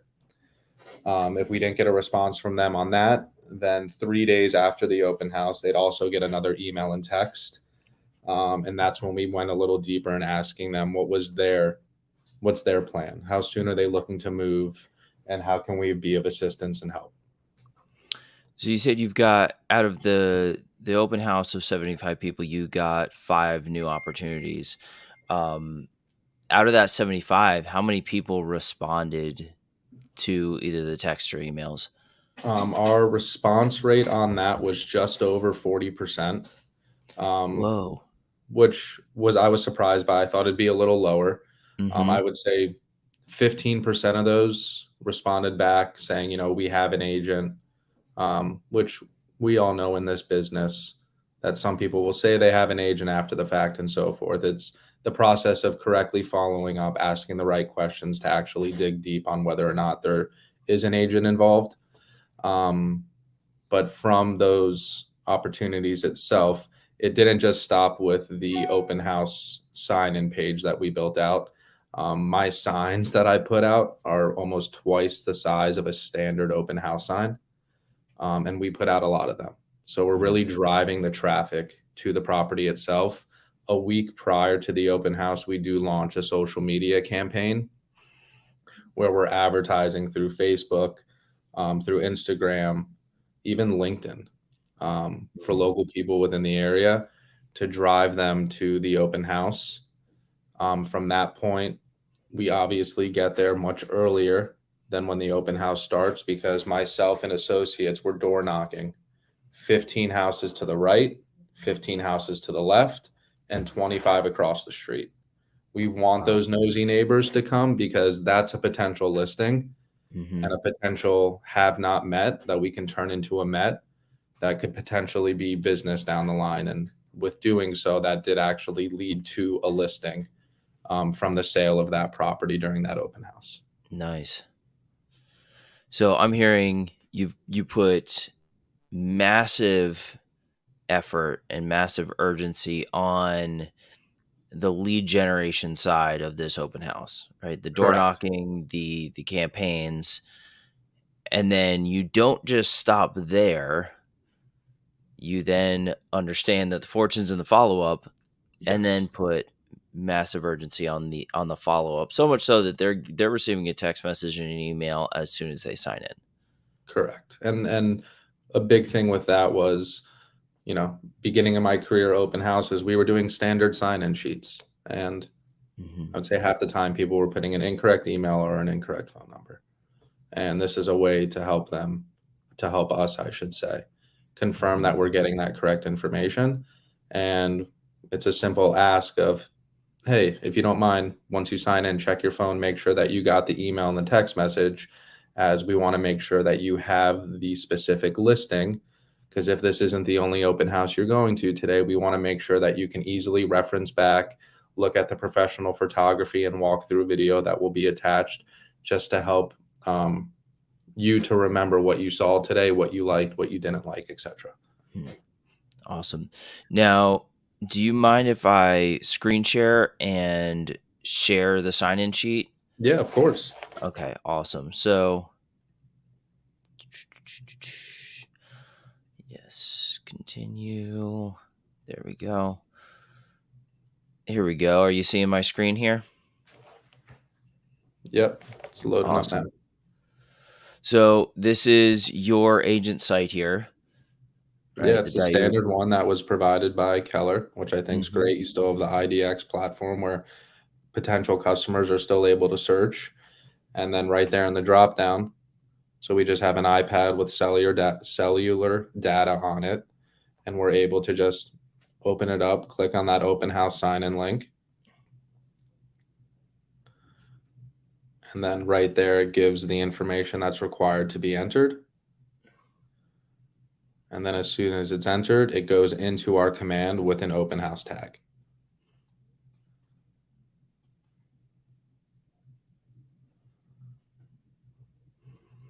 And then just submit another response. What I love that you did also was you're also doing events, and you created the same thing specifically for events, which Correct. I think is really cool. It's same concept, but used for a different application. Yep. And Get 'em again, we set up always there. want to be in that form of lead generation. And for example, I do car shows once a month. I use that event login page. I'm doing something I enjoy, but at the same time, I'm still networking myself and I'm able to gather information from prospective buyers or sellers on a consistent basis. Yep. It's awesome. So, how did we make this work, Cole? With your expertise and your tech genius brain, that's, in my opinion, how we did make it work. But if we go back to specifically the open house, the opportunities that were created from that, I would say the three main drivers of that were the social media and giving you time. You can't just do it the day before. You've got to really give it some time, at least a week, to advertise that so as many people can see it as possible. Sending it out to agents, sending it out all over social media, letting everyone in your market center know. The signage is huge. Having those larger signs that actually attract people as they're driving around to drive them to the actual property, and the door knocking within the neighborhood. So, and Do that's you also run Facebook ads we for the have open we're houses? getting into Facebook ads. My social media strategist is um, still testing with Command. Obviously, we know that it's not a for sure system. What I mean by that is how we specifically do our targeted ads. That's where we're making our adjustments. But yes, we are starting to heavily get involved with Facebook ads directly through Command For open houses? for open houses. And then we advertise any new listings that we have coming to market. Mm-hmm. Um, and any other benefits that we can offer. Hometown Heroes, for example, is something that we're advertising as well, specifically to the state of Florida, lending program that gives assistance towards down payment and closing costs. Have you seen people show up to your open house specifically because they saw the Facebook ad? I have. It hasn't picked up. I'm sure it will with the consistency and the way those algorithms work. But people have also mentioned, oh, we've seen your signs before. So I think that has a big play in it as well. Yeah.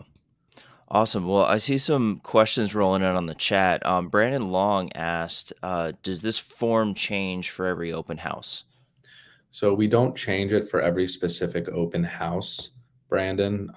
We have all of our, that's the beauty of using our agent website. All of my listings, I make sure are right on that landing page. So once they do register, they go directly to the Diudo Group website. They're able to see the listing that they went to, but then they're also able to view other listings that the group has. And our main focus is to try to keep them continuing to search through our website and keep them on that platform. Yeah. So, and then Brett said here, since that sign in is a static form, do you immediately tag the contacts with a specific tag for that open house? So we, for that data itself, we're measuring it by the specific day and property we're doing the open house. So it's more legwork on the back end. But if we have an open house coming up this weekend on Sunday or Saturday, we know that, okay, anyone that registered on that specific day between those specific hours are for this specific property. And our follow up is pretty immediate.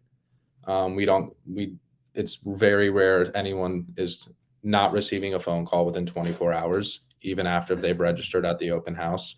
So then we're able to properly tag those people with the notes to categorize and organize of this is the open house that we met that particular client at. Now, so with the way we've set this up, someone asked, they asked how we can add the form to our own website, and just to kind of walk you through the workflow of how this is set up, is it's a Google form, so it's something that we get for free. Well, everyone gets for free, but we can access it through our KW logins, forms.google.com.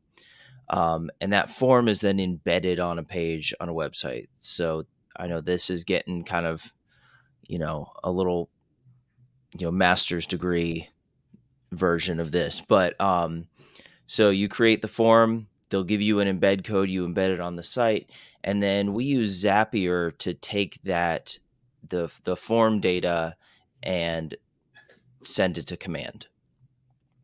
With Zapier, it gives you the ability to tag that contact, and we've just set it up to tag it as open house lead, I think. Isn't that? Yes, correct. Yeah. And then open house lead, the tag open house lead is now a tag trigger for an open house follow-up smart plan.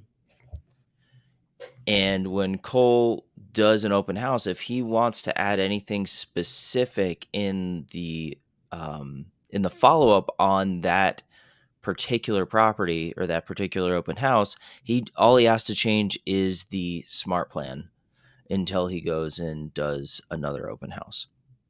And Correct. to quickly comment on that, Chris, for properties that we have priced accordingly, maybe even sometimes a little under market, knowing we're going to drive a ton of interest, I have adjusted that smart plan prior to send a reminder out. If there is any interest in this home, seller will be deciding by, if it's on a Saturday, Monday by 5 p.m. to try to create that urgency.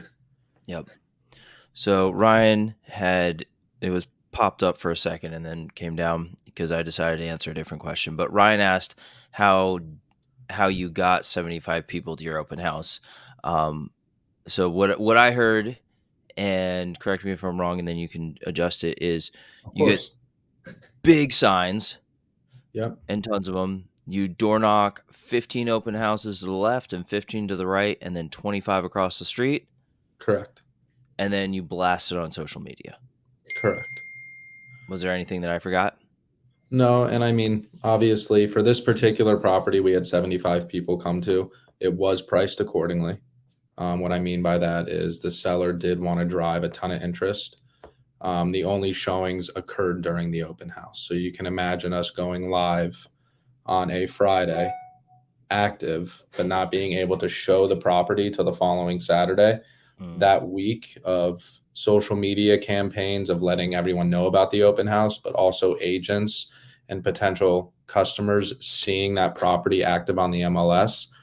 The urgency to get there. I was getting calls for people trying to get in prior to the open house, cash buyer, no inspection period, so forth. So you really created that buyer urgency, which just drove a ton of traffic to the property. So you bottlenecked it a little bit and then opened it up to get correct all that urgency. Someone asked, have the number of attendees changed in the recent months? I would say as soon as interest rates came down a little, we did see an uptick in more attendees at open houses. I do find that, at least from my sphere and my client base or customer base, that whole interest rate conversation has become a norm. No matter what, we all need a place to live. I think if I were to say there's been a lower attendance rate at other open houses versus this one at 75, a lot of it had to do with the property type itself.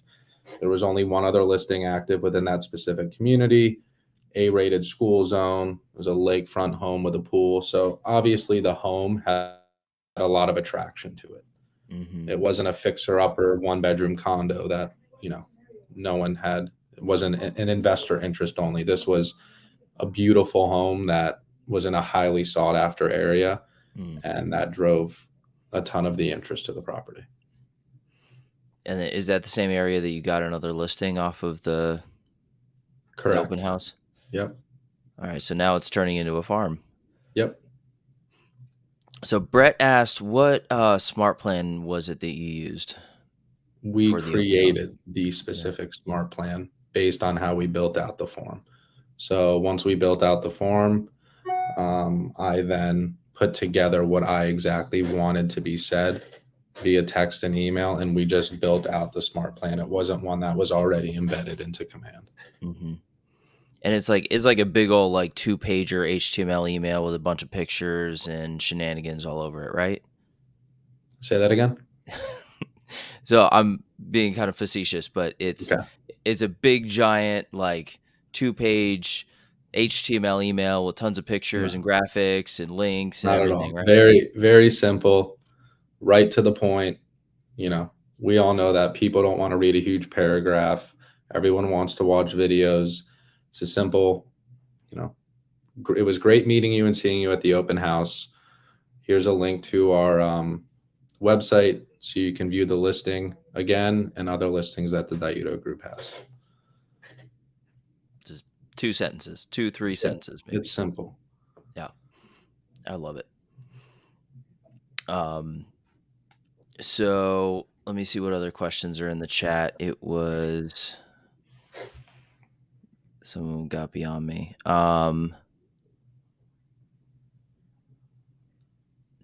No, that's all of them. So,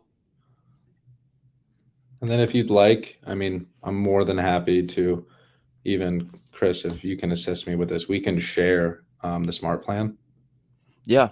And exactly how we built it out and what verbiage is being used to anyone that's on the call today so that they can implement it in their own business. Yeah, what we can do is go in and like create a copy that's got merge fields in it, because we didn't build yours with merge fields. So we make a copy with merge fields so it doesn't say Cold Daiuto everywhere. And then we can put that up on the library for sure. All right, perfect. So before we go, and feel free to drop some more questions in the chat if you'd like. But before you go, I do want to just reiterate the workflow of how we built this, because it was a little complicated. So you need 3 things. You need your command agent site, you need a Zapier account, and you need a Google form. So you create that Google form with whatever questions you want, and then you create a Zapier account, and in the Zap, the trigger is going to be a new form submission on that Google form, and then it's going to create a contacting command, and you'll choose whatever tag you want. We used Open House Lead, and then we created this smart plan with the tag trigger of Open House Lead, so that when that lead comes in, they immediately get that text message and email welcoming them, so you can confirm it's correct. So if anyone has any questions, I am 24/7, especially to our Keller Williams agents. So feel free to contact me via cell, via email, with any other more in-depth, detailed questions you may have or scenarios, and I'm here to help however I can. awesome. Well, thank you so much, Cole. Thank you, Chris. And I guess we're going to go to our 30-minute break. Am I correct, Ryan Yarbrough?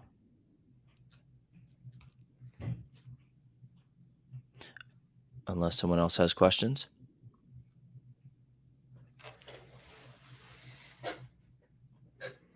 Hey, Save me, Chris. Brett. Hey, Chris. I got you, buddy. Yeah, no, we went a little over on the last session, so this will give time, a little bit more time for people to get back into this session. So that'll work. Cole, thank you very much. That was awesome info. I know everybody's intrigued on that smart plan, and sharing that to the library is a huge help. We really appreciate it. Yeah, of course. All right. Have a good one, guys. All right, everyone. Have a great day. Hey, Thank Cole, you. how does people get a hold of you for referrals? So if I put this in the chat box, will it go to everyone? Yes. All right. I'm going to put my As long as you put it information in the into comment there. section.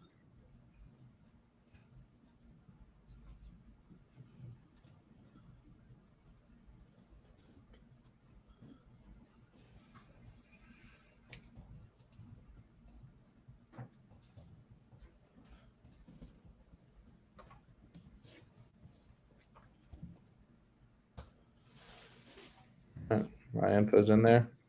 If anyone has There you any go. questions, here to help. And what area do you mostly service?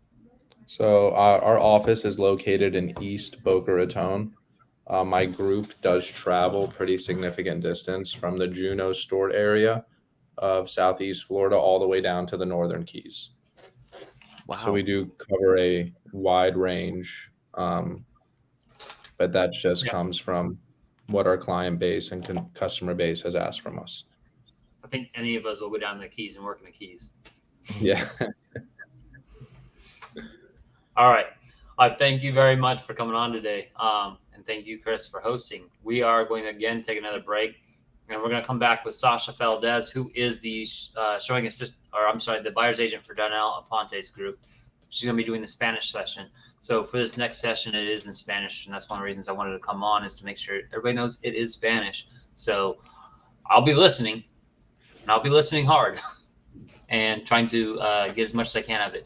But what I want you to take right now is this opportunity to please go and implement what Cole and Chris just taught you. All right. Hopefully you guys are in your market centers, and you're going to be able to sit down with your market center tech trainers and maybe agent services, whoever's there to help service you and make sure that you know how to put these forms in place. And as Darnell talked about earlier today, he does something very similar, but he's using Jot Forms. It really doesn't matter. You can use Jot Forms. You can use Google Forms, which is free, or any other service. But main thing is get the contacts into your database and consistently follow up with it. Yep. Thanks, Ease Cole. in the follow-up. Great. Thanks, everyone. Have a good day.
Ryan, I cannot hear you. Can you hear me?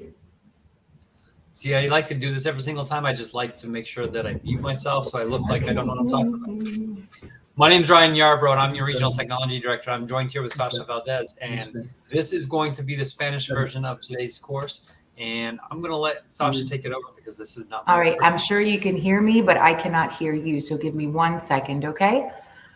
Yes. Let's make sure. We can hear you fine.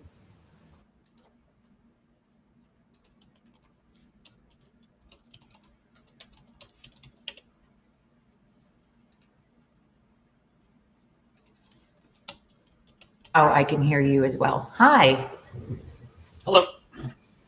So I'm going to turn it over to you and let you run the show. This is your Spanish portion of Take Command. So go ahead and take the show away. Ok. Muchas gracias por estar conmigo. Mi nombre es Sacha Valdez. Yo soy una parte del grupo The Team Aponte Group.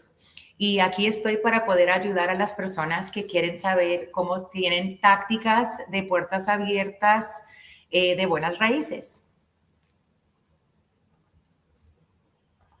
Ok. Vamos a empezar y deja ver cómo puedo agregar la presentación. Cuando estamos hablando de tácticas de buenas raíces, es bien importante que uno pueda tener las presentaciones bien hechas. Yo misma he hecho más de 7.9 millones de dólares en ventas el último año que yo he estado con Keller Williams y desde que empecé con la compañía, y muchas de las maneras que yo he conocido los clientes con cuál ha trabajado ha sido por lo que es teniendo estas puertas abiertas de buenas raíces.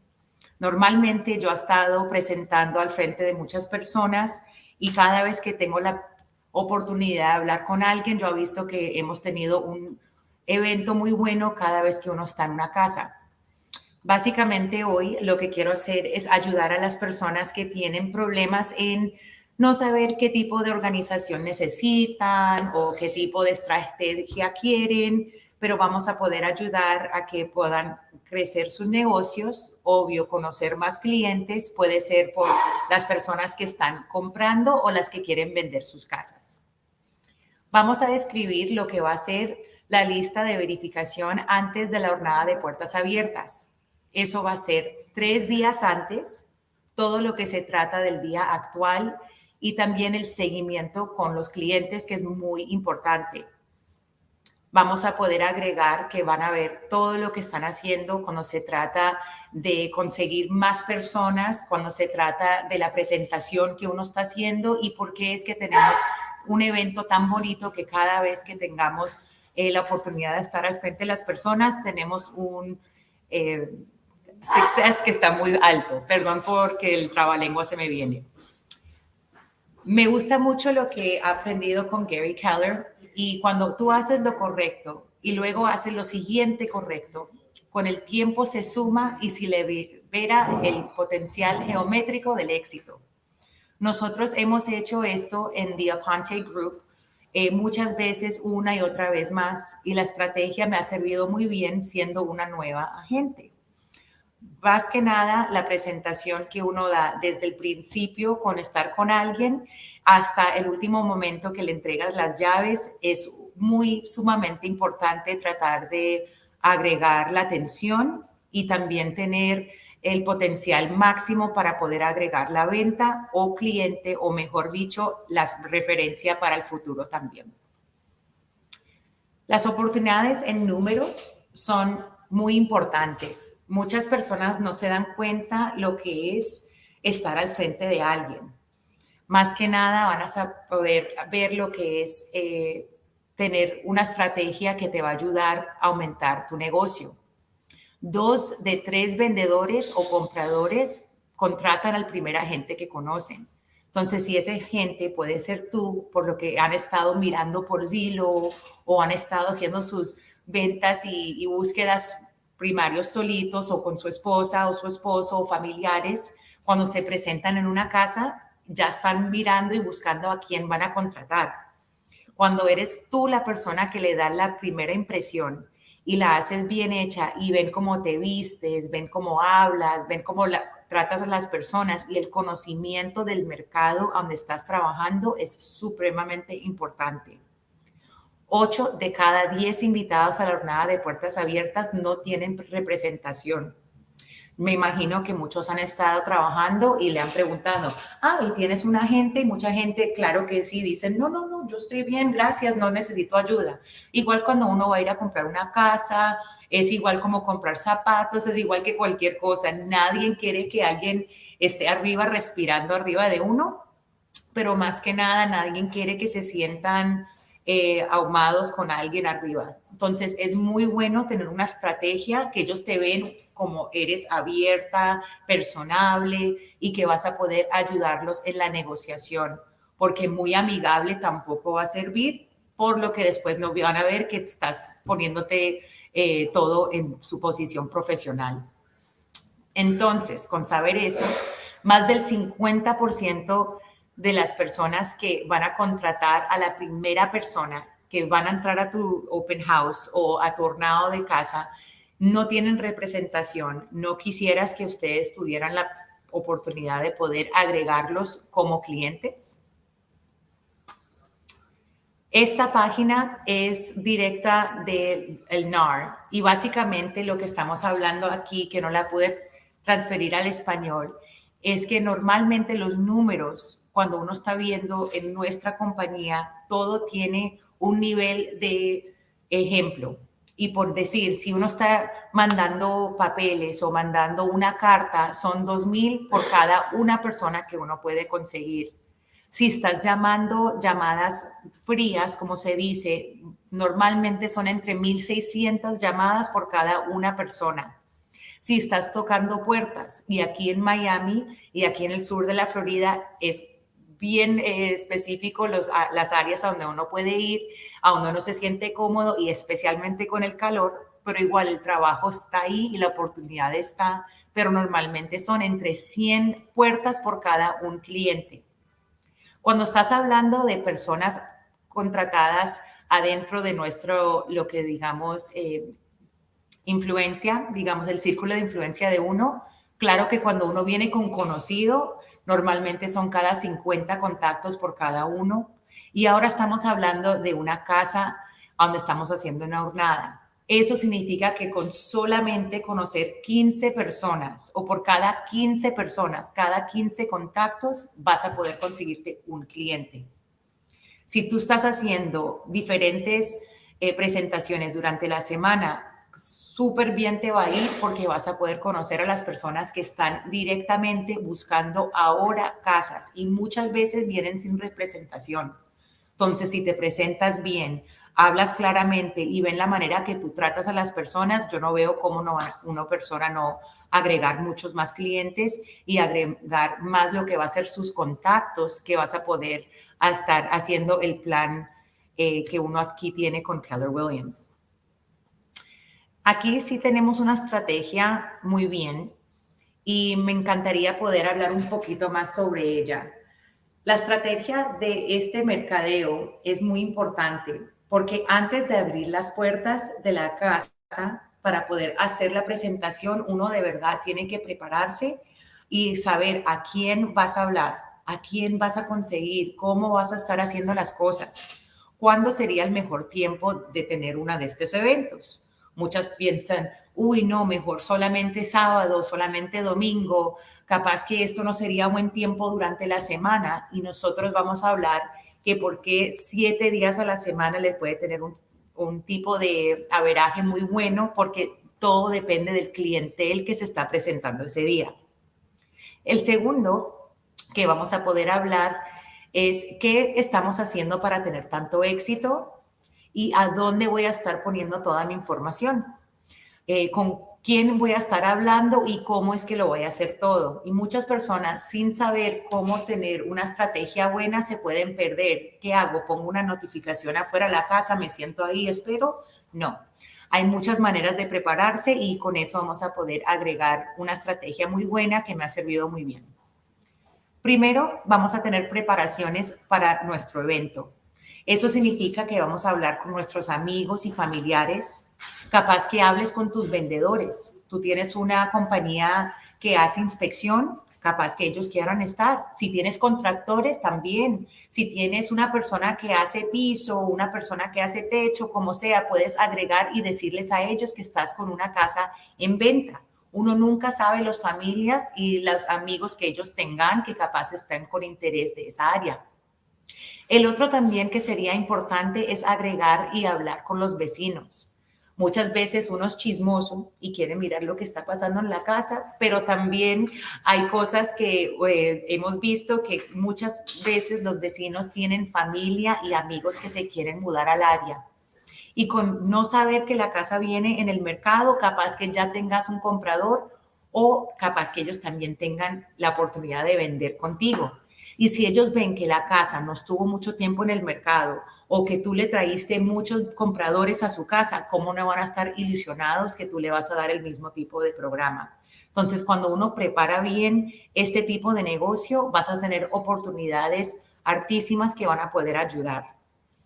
El otro que quisiera hablar sería los contactos en las redes sociales.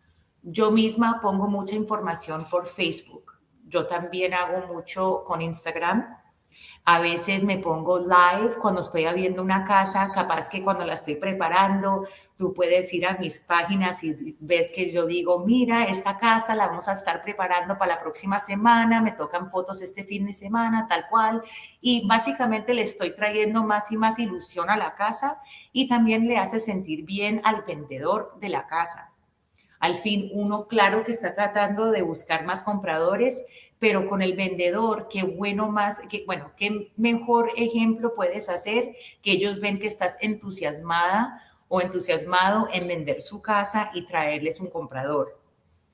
Muchas veces las personas van a poder agregar los amigos y los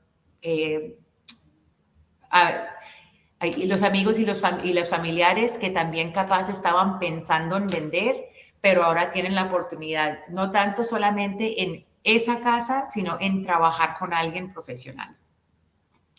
El otro que quisiera hablar sería ya hablar con las personas del pasado. Si tú estás usando Keller Williams bien y haces los tags que están haciendo, básicamente cuando uno tiene el programa en Command, tú puedes agregar cada ciudad a donde tú conoces a alguien. Ahora imagínate con agregar más y más personas en tu sistema y con el sistema que ya tiene esta compañía, tú puedes agregar que cada vez que tienes una casa en venta de cierto nivel, puede ser de cuartos, vecindario, puede ser de espacio, como sea lo que estás haciendo, tú puedes ahora agregar a todos los contactos que puedan tener interés, porque capaz que esa casa no les sirvió en el pasado y ahora tienes algo que tú misma no te acordaste en contactarte, pero ya puedes usar a Command para poder agregar más y más conexiones y de nuevo insistir que tú estás en el mercado y ayudar a las personas a conocer eso.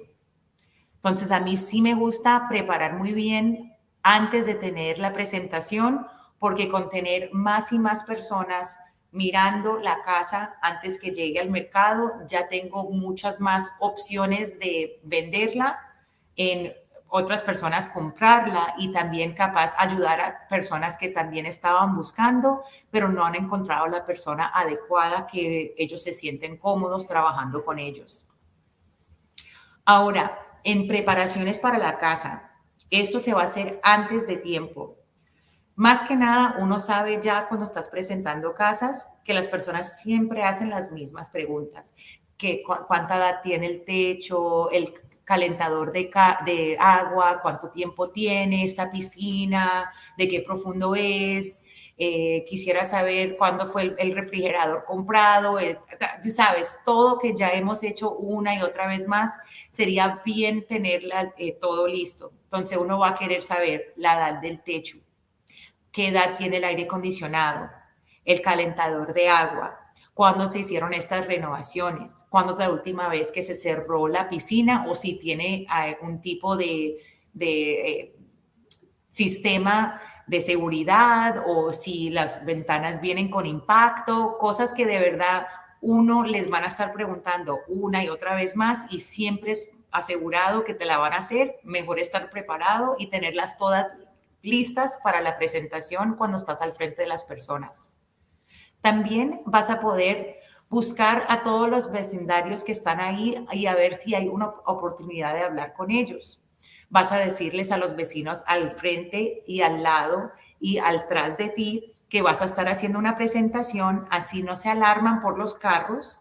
También capaz que hasta te den permiso de parquear en su misma casa y también capaz que den un poco más de ilusión en vivir en el vecindario. Nadie quiere ver a un vecino enojado y tampoco nadie quiere comprar casa con un vecino amargado. Entonces, para mí me gusta preparar todo lo que está pasando de información adentro de la casa y también afuera del hogar para poder estar preparados bien y dar una buena impresión a los que están entrando. Otra cosa que me gusta añadir es entrar la información hacia el MLS. Entonces, yo nunca pongo una casa que vamos a tener un horneado menos de 3 o 4 días. Tampoco me gusta poner más de 7 días porque las personas no se acuerdan. Entonces, si tú haces un buen evento, lo puedes marcar entre 2 y 3 días antes de la presentación y eso va a estar informando ya con todas las otras redes sociales y todo el mundo se va a poner en campaña para poder agregar y entrar adentro de la casa. El otro que es muy importante es el prospecto del círculo. Básicamente nuestro programa aquí, que es agregar a todas las personas que están alrededor de esta casa. Esa puede ser que tengan otras casas que están disponibles también. Eso puede ser tocar puertas.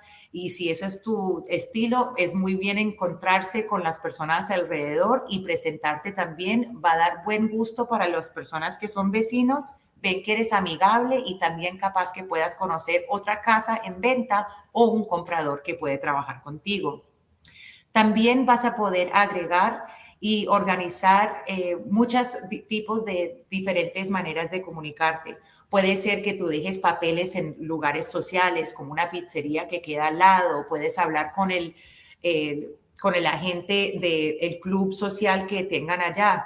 Es muy bueno conocer a dónde vas a ir y prepararte en dar mucha más ilusión de la casa que estás presentando.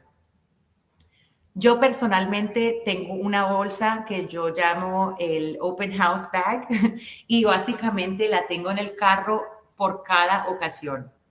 Esto es supremamente importante porque uno nunca va a querer estar con las manos vacías por si acaso algo pasa.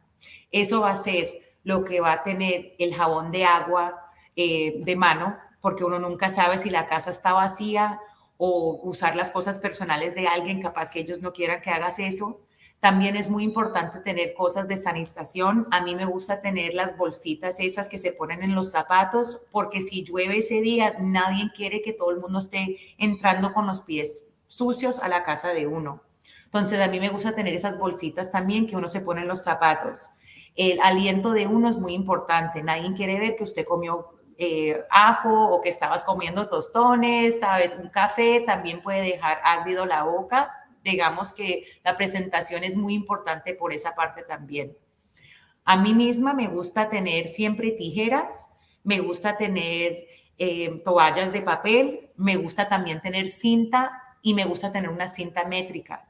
Estas son cosas pequeñas que uno nunca sabe si una puerta no cierra o cierra, si tienes que poner un postal, que la casa no está abierta, o capaz que tengas una oportunidad de poder un postal que la casa está abierta en otra parte del vecindario, pero no tienes un palito para poder agregarlo. Ahí con eso puedes usar cinta y lo puedes tener especialmente en casas como condominios, a donde uno puede entrar y no se da cuenta cuál es la dirección de la casa. Para mí me gusta tener muy preparado la casa, pedir permiso, obvio, de poder poner una cinta con el papel dando flechas de qué camino uno tiene que ir para llegar a la casa. Muchas veces uno se sorprende de cuánto tráfico puede entrar por lo que simplemente pusiste flechas que están enseñando dónde ir y las personas terminan en tu casa que capaz que ni estaban mirando y ahora los entusiasmaste por una buena casa o por un buen precio.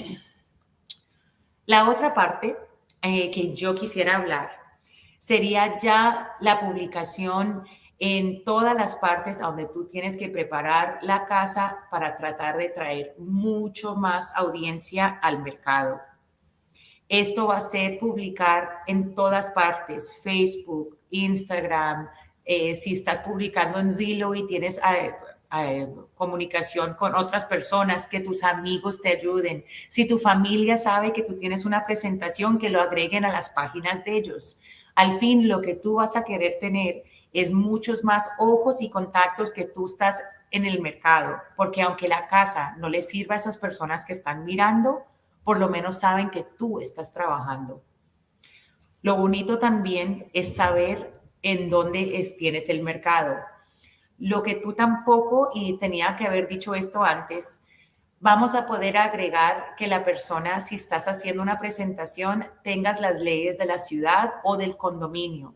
Entonces, si tú estás poniendo cosas con cinta o si estás agregando todos los postales que uno dice que diga open house o casa abierta o cosas que uno paga como vendedor de buenas raíces, no quieres perder tus artículos.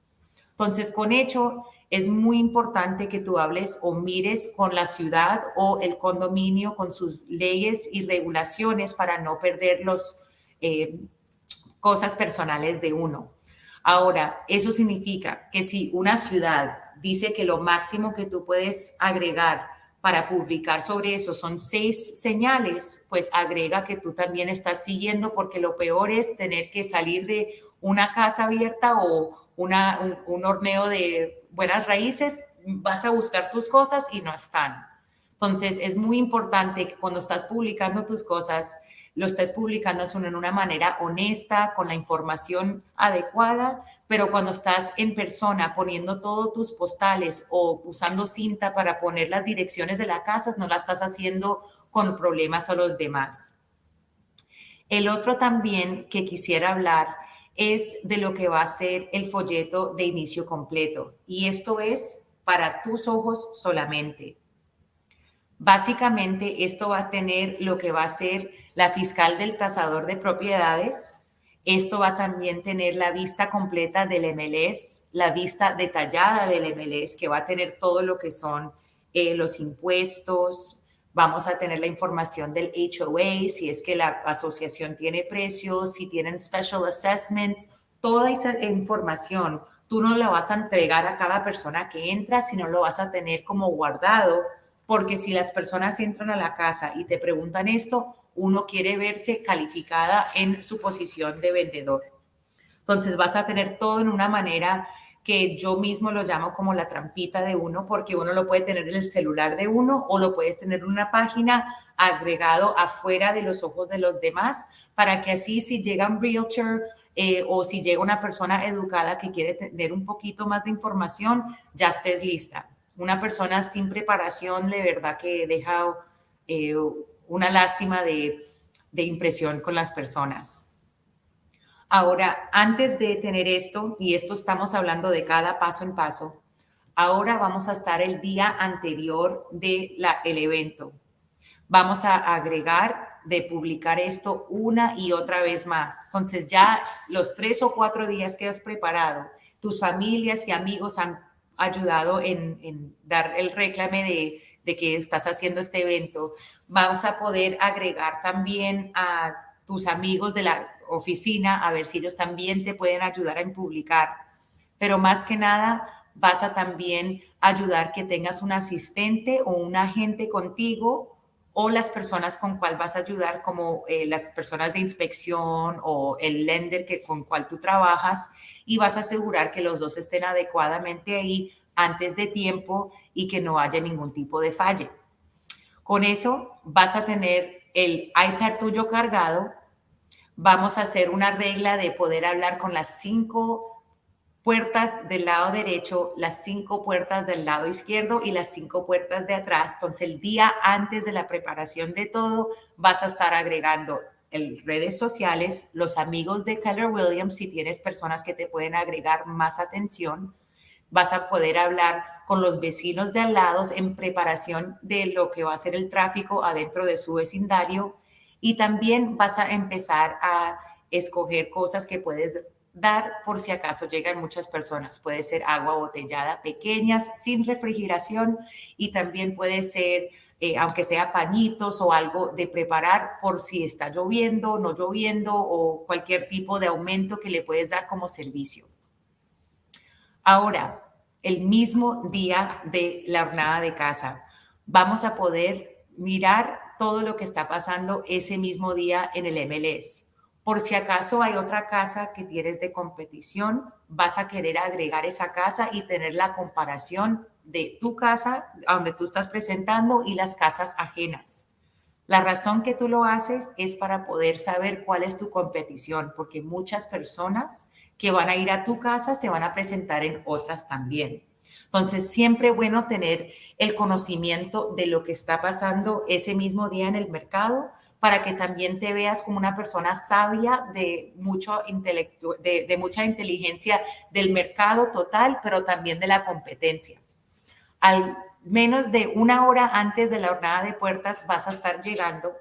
Eso es para preparar la casa. Si tiene olor la casa, vas a poder pasar velas, vas a prender todas las luces. Si la familia tiene algo cocinando, si están limpiando, si están haciendo algo, es muy bien poder agregar y eliminar todas esas cosas que puede quitar a la persona que está entrando de la ilusión.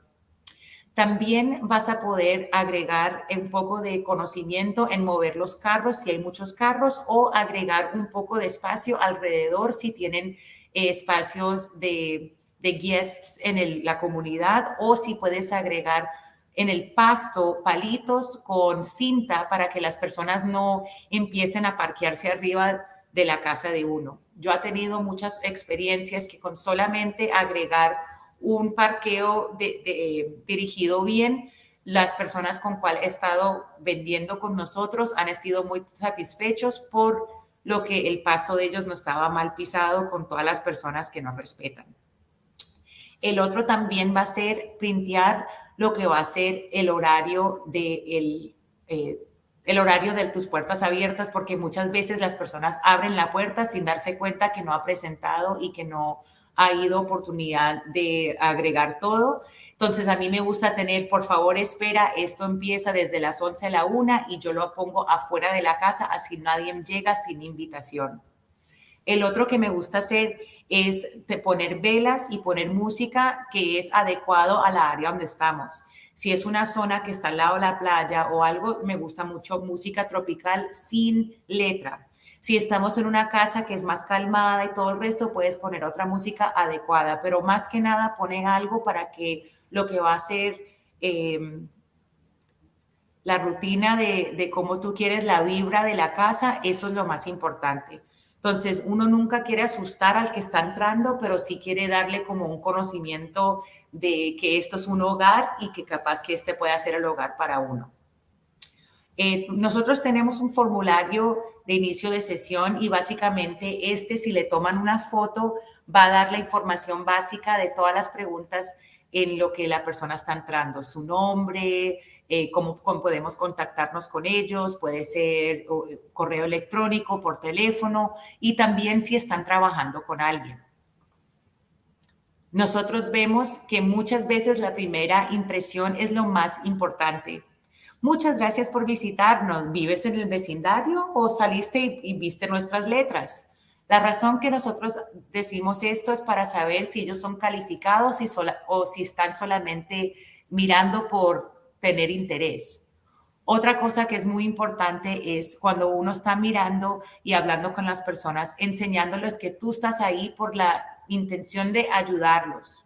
Entonces, si tú estás hablando con ellos, vas a poder agregar cuánto tiempo has estado mirando. Oh, este vecindario, ¿qué te trajo por a ti? ¿Son los 3 cuartos o 4 cuartos en cual tú ves que necesitas con tu casa? Siempre preguntando cosas en una manera que puedes entrar una y otra vez más en más preguntas, pero sin salir viéndote como si eres intruso, sino con interés. Mi favorita pregunta es ¿estás trabajando con otra persona? Muchas veces te dicen sí, pero uno nunca sabe si eso es una tía, un tío o una persona de asilo que no conoce. Entonces, claro, respeten a las personas que tengan representación, pero muchas veces vas a ver que con las preguntas adecuadas, muchas personas la verdad que no vienen con representación o vienen con muy mala información, y para eso estamos nosotros, para agregar más tiempo. Ahora, otra cosa que vamos a poder agregar son poderosas preguntas en cuál tú vas a poder ayudarlos.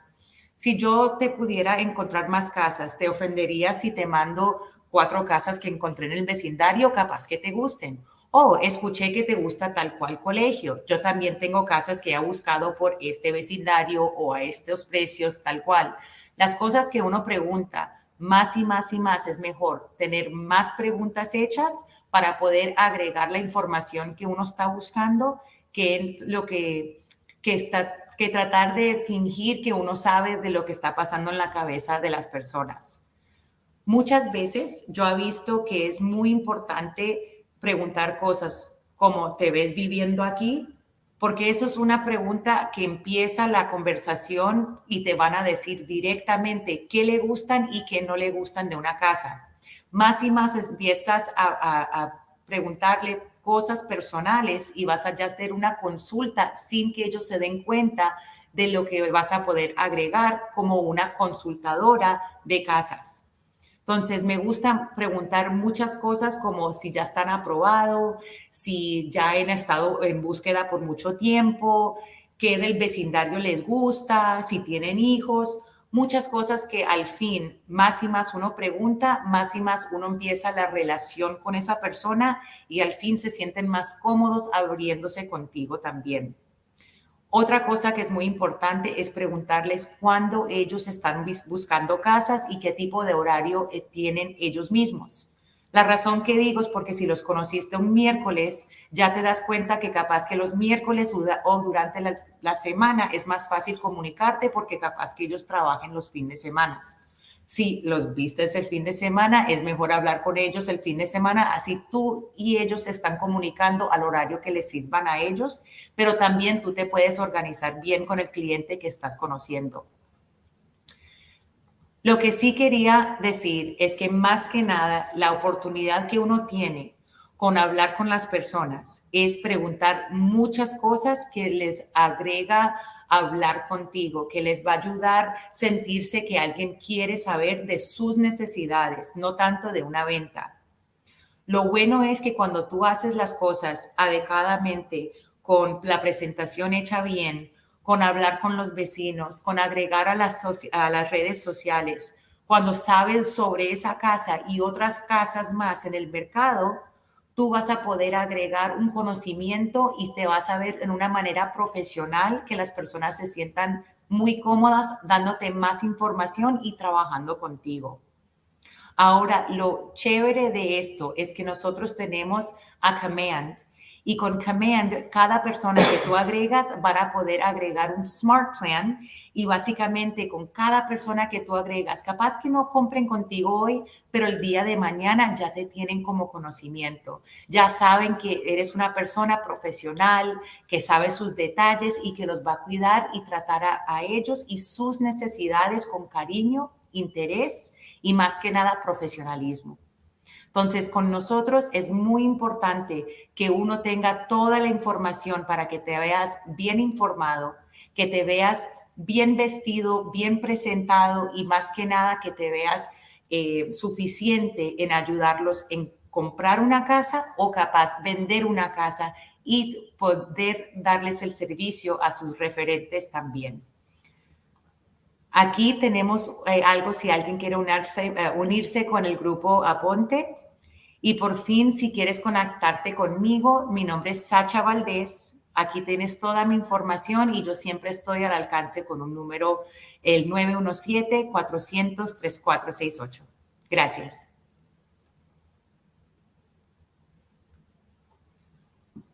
Do they have any questions? Brian, I cannot hear you. Does anyone have any questions? Thank you so much for joining us today.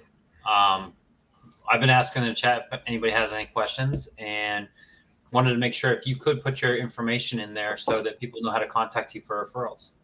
Absolutely. So my contact information is on the last slide and I'll make sure to send it.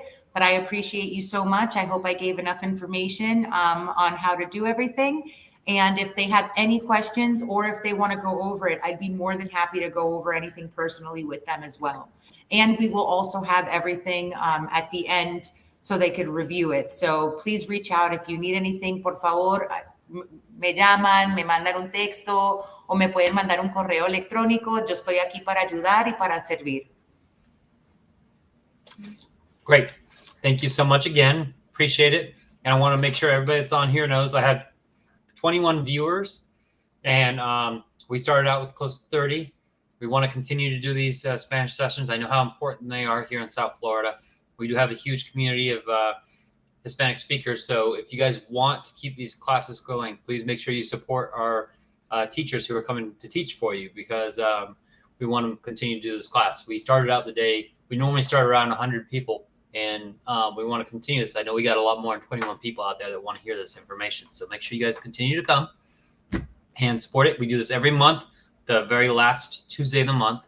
And also next month, I want to share with you that we do have the Take Command is going to be all about online lead generation. So if you want to learn how to lead generate through